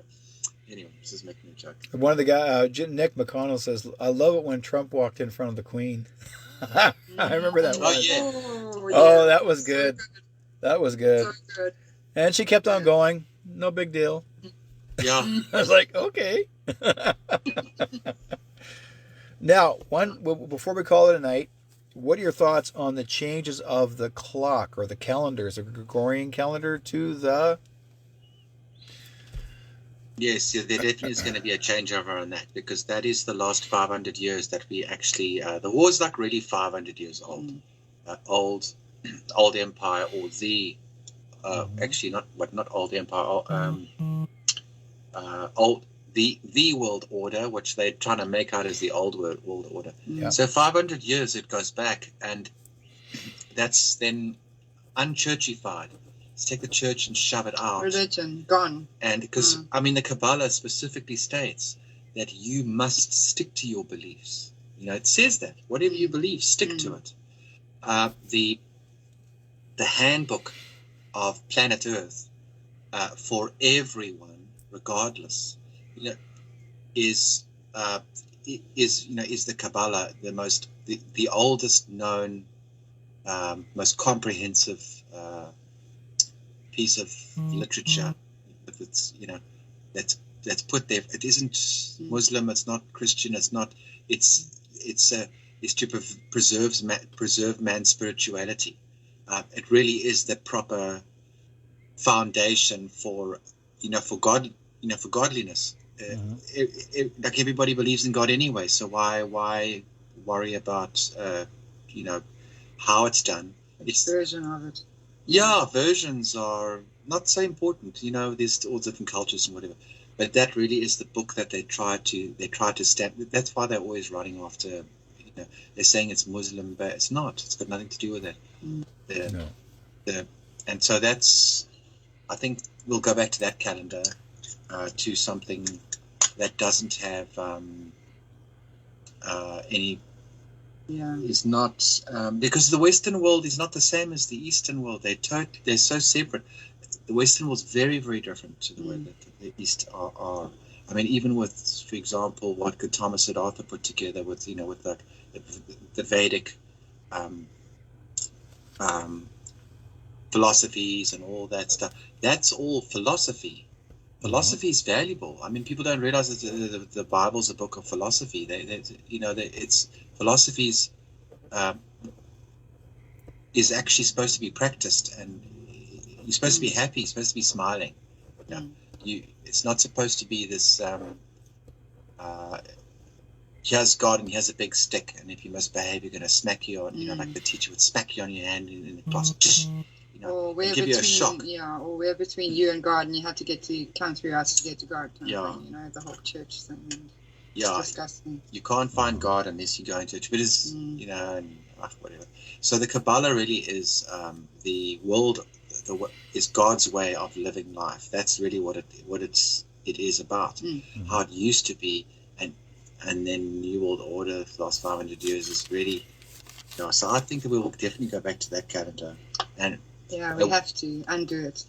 And not the Mayan calendar. Forget about the Mayan calendar. That's fake. Unfortunately, it looks very convincing. It's perfectly done. It looks amazing. There's 3,000. There's cataclysms and all this. Wasn't that calendar supposed to be actually predicting up to 2012? Not like it was actually for 2012. What I understood. But it wasn't really to mean that was the end of the world. That was the beginning of change. And even Elvis Presley had that very same Mayan calendar on his jumpsuit when he was on stage singing. Yeah. And no one even paid attention to that. All they saw was a beautiful design, and he was way ahead of his time back in the 70s. Yes. Yeah, he was. Yeah. Yeah. There's a lot of history there's a lot of history, monuments and artifacts and stuff that is actually not real. It's fake. It looks totally authentic, but it's not authentic. It's just to influence it's put, and then it's been used to put certain ideas out there about certain civilizations, like the Roman civilization, the Greek civilization, these Mayan civilization, like the Plinkets and the Aztecs and all these different civilizations. And some of the stuff that was put there is like produced by the Smithsonian itself. They're very, very shrewd, very clever. We can go on Smithsonian for like freaking hours. Yeah, don't even go there. A lot of hidden items from the Smithsonian. A lot of history that was hidden away from them. They got miles and miles and miles of all that hidden away, and sometimes they've actually destroyed it because they were told it to be destroyed by the bad boys. Anyways, I want to thank you guys for coming on the program. It's Rob and Mix, you guys are fabulous. And you've actually opened a lot of people's eyes, and the viewers and the chat room. Thank you guys for being part of this program. To find you, because people need to sign up. If they haven't been to Telegram, guys, you need to sign up and join Telegram. Look for Rob Mercury, and he's got 2 pages. One is Rob Mercury Chat, and he's also got the one that he talks to me about. But we are in communication. And how Rob and I also want to put a big shout out to Susanna, because Susanna was the one that actually got Rob to make contact with me. Like I said before, what Telegram had done, somebody in Telegram, I'm not going to name her, Q, RD. Anyway, she got me in trouble, and whoever her admin was called it in and said that I was a spammer. And next thing you know, I lost all my rights to talk to people through the groups. So anyways, and I found this out through checking people out. But anyways, and it took me, I'm still kicked out from, and this is like, over 6, 7, 8 months already. So this is what happens when you ask too many questions. You get nosy. You want to find out why. Oh, you're asking me a question. Psh, gone. So anyways, and that admin that got me in trouble no longer works with her. So that's why I can't get back in. But anyways, what I want, they only last for so long, folks. Eventually I'll get in there, but again. Yeah, there comes that shatterproof ruler, the naughty boy. Yeah. It's interesting. I'm so spiritual. It's all from up here. It's all from the sentient beings. Yeah. But as soon as you ask me a question, take a shatterproof ruler and hit you on the head. Yeah. See, treat you like a child. Speak to you down from her nose down. Terrible how that is, isn't it? It's make you feel like children getting instructions. Pick up your crayons and try and follow me. I can't believe it. I remember her saying one time that she was going to make smoking illegal. She was going to, and illegal as in you go to prison.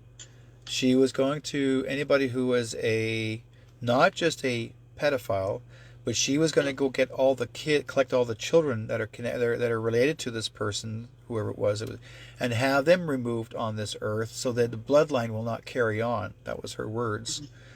And when she quoted that, I was so pissed and going like, "You're not even a freaking queen. You're an idiot." Yes, well, actually, I must say Kimberly Ann Gogan, she's got like 99%. Pure DNA, blood, pure DNA. Yeah. So I think Queen Romana, because what I was going to do this video, Queen Romana needs to write Roma needs to write an application out to Kim Gogan to ask her, because Kim was the chosen one that's got the DNA, because that's what she said. I got people gave me this title. I'm the Port Authority of Earth. I'm like the purest human out there. Well, she's got this special title. Well, she also said that Trump took all the gold, and she said that she wanted 5% of the gold, and Trump wouldn't give it to her. So now she's mad at Trump. Yeah, but because she's got this status, because she said I got picked because my DNA was like purest human being, whatever. Which I'm fine with that. I'm like, I couldn't. You know what? It's good for her. If she was chosen, fine. I mean, there are people that get chosen. You are the chosen one. I've heard that in movies. You are the chosen one. Good for you. Yeah. God chooses you, not some guy in a whatever groupie suit and says, "Oh, we're going to choose you because you're 99% DNA." Well, if you're chosen by extraterrestrials, fine. If they like you, great. But if you want to be a jerk about it, see ya. You're still like everybody else. You make mistakes. You can be foolish. If you're telling the truth, and you're coming in your truth, the person that's going to judge you is the man up there. And there are many others that are watching us. If you make mistakes, you're entitled to make mistakes. You're entitled to lie if you want to lie. But again, there is a life review of your life. When you pass away, if you tell too many lies, you're going to see all those reviews that you've lied about and harmed people. Then you're going to feel the same shit from somebody else, from the same feeling that you put them in. And then you're going to say, oh, well, the experience, what I learned in this life was I screwed up. And that's exactly what it is. I mean, we all are entitled to make mistakes. God does not judge us. We judge ourselves, because it's consciousness. Our consciousness is how we judge ourselves. And I tell people this: when a person's supposed to say they're passed away, or people Hollywood will say so-and-so passed away, and I hear this all the time, and they say, oh, so passed away. And then next thing you know, there's mediums and psychics out there, oh yeah, she said this and he said this, person's passed away, supposed to be passed away. And then I find out later they're still alive. And I go like, hey, wait a minute here. That person's supposed to be passed away, but you're supposed to be talking to that person. And so I had to talk to the spirit. I said, how come that person is supposed to be alive and you could talk to them and they're supposed to be dead? Are you believing because they're dead that you're contacting the spirit? And the spirit said to me, they said, no, who you're speaking to is their higher consciousness. That means that it flows through the ether and you can channel it from that person. So if that person's alive, I can channel Rob's ether. And even though I can say Rob passed away, or supposed to be passed away, but Rob's in hiding. But they'll have everybody believe that Rob's actually supposed to be dead, passed away. And I don't say dead because my mother got mad at me in the spirit world. She says, I'm not dead, you are. So anyways, True. right? So anyways, if Rob had to go under protective custody for pretending he's dead, okay, passed away, that means that if we want to make contact with Rob to see how he's doing on the other side, he's going to tell you all these great consciousness stories. I'm over here, I'm in the light, da-da-da-da. Great, we are in the light.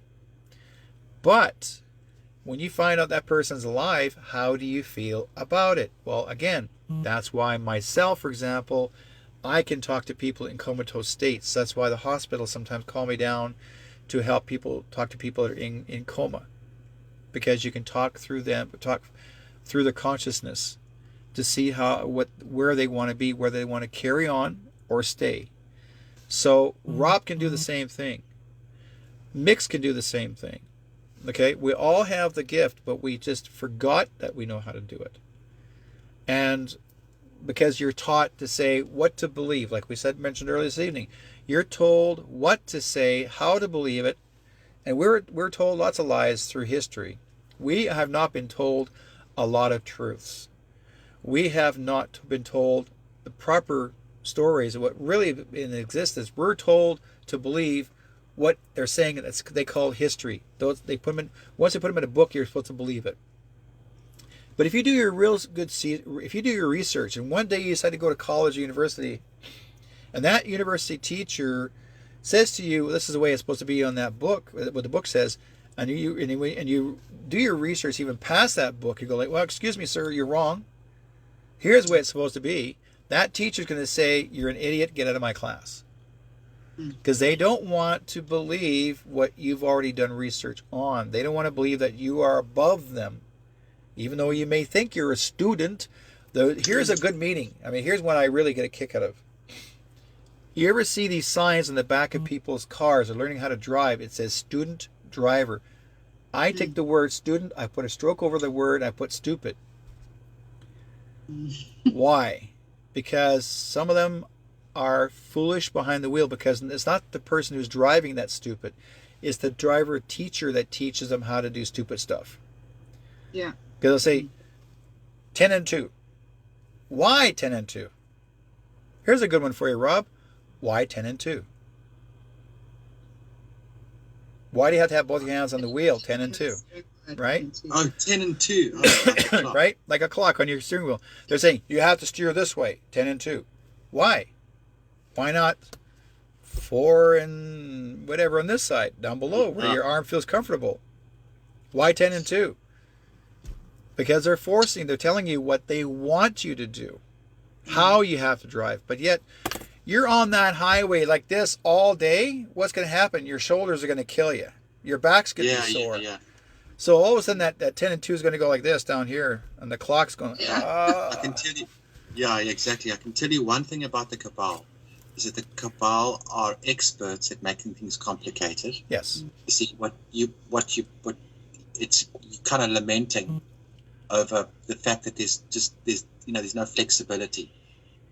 Well, part of it, to curtails a person's freedom. It makes they're experts at making things complex, and all that's happened with the spiritual universe, why people maybe are struggling to find it, is because it's overloaded. Yep. They overload that comm line to such an extent. It's such an information overload through complexity that that it has collapsed the platform. That is that should be that is the environment. I call it the environment. Has the spiritual environment, which is better than using even the word universe, because it sounds far away. It sounds like it's over there. No, the environment has collapsed because they've overloaded the comm line and they've jammed it up. It's like a huge traffic jam. There is no flow. The money flows, but the communication is all jammed. I mean, look at how, one of the things that people complain about bitterly is almost any good person is access. They can, how do I access my president, or how do I access this person? It's all like, no, can't access, can't get here, go there, can't talk to this person, can't reach. You're not important enough to talk to this man and this guy, and and that's an overload. So it's complexity. So the environment, once all of this stuff is disintegrated, it's confronted and blown apart and disintegrated, that the environment is going to return. It's like, heaven is not up here. Heaven returns to earth. It comes back again, and it starts to just be there. And suddenly we'll feel a hell of a lot more comfortable. Lots of things will change. The environment will return. That's just something I wanted to put. Here's one for you. You take the word universe, you put the UN-I-verse. Un means one, one, verse. That means song, or you're saying something. So it's I say universe. So, or I am. Yes. That makes sense? It's a verse. Yeah. That's awesome. Yeah, That's it's beautiful. awesome. I love that. There was that little thing that I put, many verses, Yeah. which is something of a being, creates a uni, many of them. Yeah. So it's the galaxies that are little universes. So we live in a compilation of universes, comprises, we call it a universe, but it really is, each galaxy is a universe in itself. Because we should actually do a video on that sometime. Yeah, and there's someone here that's good too. You call heaven. You call heaven. Here's one for you. The word heaven. He. Ven. He as in him. A. Okay. Ven means sit. Oh, wow. He a sit. So he's sitting in heaven. So he's watching us sitting in heaven. Yeah. Yeah. That's awesome. I love it too. Yeah, we could have a lot of good chats about stuff like that. Interesting chats, maybe on one of your radio shows coming up sometime. It'll be fun. I'll have to get you guys back here again, and we'll talk about more stuff and some really great stuff to inspire our viewers and listeners. I want to thank you guys for coming on. I know it's really late there because it's all hours in the morning, I'm sure. But 6 or 7, between 6 and 7 in the morning there in your area. Yeah. I go like, I need to get some sleep. So anyways, I want to thank Rob and Mix for coming on the program. Thank you guys. They have been here for the very first time on my program, Between Two Worlds, Shadow Chasing Radio. We are going to be moving our show over to another radio station that actually asked me to come be part of. And I agreed. I've been putting some of my audio files in there, so we're eventually going to work over with these guys too. But I really do appreciate you guys a great deal. I'm so happy that I did meet you guys. Like I said before, I want to thank Susanna for also getting you guys to respond back to me, and we got to talk earlier and spend these last few hours length of time with each other just for that one day. You guys feel like you guys are so close, as far as I'm concerned. Even you're in South Africa, but I'm actually in Canada. Yeah. Thanks for inviting us, Tim. Yeah, I had a lot of fun doing it. It's really great to meet you. It's good to have friends. You feel like a real friend. You just come. You're very open and very vivacious, I guess, and fun and lighthearted. Oh. It was he's so serious about everything. Well, we got to have some fun. I mean, guys. I mean, like you said before, we were talking about earlier. Everyone gets so serious about life, but you got to have fun with life. I mean, even I was taught by Spirit. Spirit says, if you see the whole world too serious, you're going to forget everything. You lose the focus, why you're here. You know. Yes. My mom would say, take your rose-colored glasses off and start smelling the flowers, or start smelling the roses. Or you can start smelling the wildflowers. Wherever you're going to smell it, folks, just as long as you don't start smelling crap. That somebody's in the way. It's just that we're all going through, everybody's feeling the suppression. Yes. And it's there are a lot of people complaining about this malady that we're sharing is this suppression. We can feel it. And yes, we are experiencing that. But when it rains, go to the forest, like Mick and I do. We'll go walk in the forest. We're actually going to take a video to show you where we go. It's like a secret forest. It's all overgrown, and it's almost like a jungle. Mm-hmm. Beautiful. Like thousands of leaves are falling because it's autumn on the ground, and then it rains, and then you can smell this earth. And there's a little brook and a river that flows through there, and these giant ferns that are bigger than a sun umbrella. Yeah. And it's just, you just smell these leaves, and you need those some beautiful smells around you that you need things that are very, very inspiring. Don't go to some little shitty park or just sit there. Go to a place that's very overgrown, very beautiful. We have a lot of birds singing. A wild place, and it'll really help. I'm sure that you would be. It's like in that poem you read the other day, or that video we did called "Truth Is" with Trump. You said that life is there to use it. Yes. Life is there to be used. You don't like protect it, just use it. Yeah. Experience it. Yeah, walk around the harbor at night. Go take a flask of coffee. We walk along the sea sometimes at night on this promenade with the waves crashing against it. Smell the sea, and you need a lot of. You have to keep yourself rejuvenated, and then by November, midterm elections, we just have to make it there. We have to get there. A tricycle, a bicycle, a skateboard. We have to push each other along, whatever. However you have a jog or run there in a caravan, catch a train, just make it. Yeah. Just get there. Definitely. So to find you guys, they're going to look for you guys on Telegram. Look for Rob, Mercury, and I don't know how many pages do you have on your Telegram? We've got one on Rumble, and then our main one's actually on YouTube. We just actually got out of YouTube jail now because we got 2 strikes in like a week. In a week's time. So they put you in YouTube jail. Yeah. Oh my goodness. 3 months. Oh, sorry, 3. That's the Shatterproof. 3 months. Yeah.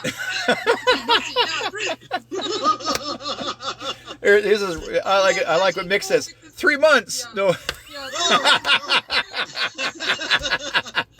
I was actually counting the etherical one because this is the extra month we waited just to be safe. Yeah. But here's what I recommend, guys. Do it in code. Spell your words. Sometimes you have to spell your words. That's the only way you can do it, right? Makes it a whole lot easier. Or write it on the whiteboard. Right on the whiteboard, yeah. Or if you are to say that, remember the main letter, just do this and stroke. And they won't say nothing. Basically, that's why, I remember them saying, why don't you talk and put some words and let the words come out? No, because they want you to do that, so then they don't have to pay attention to what you're saying. Because they get to look back and see what you're autographing. So no. I'm waiting for Mr. Musk to buy this company. He said something about it the other day. Yeah, So yeah. yes, been. Well, he did say, I'm actually taking Zuckerberg's job away from him. I'm going to, okay. We shall Do it. see. Yeah. I tell Yeah, people yeah, that my and father, he's- when I was a kid, my father would say to me, whenever I got myself in trouble, my father would say to me, you're nothing but a twit. And then the more times and then I said, well, if I'm more than a twit, does that make me a Twitter? Mm-hmm. Oh, yeah. That's very corny. That is very corny, that joke. It's called a dad It's joke. funny.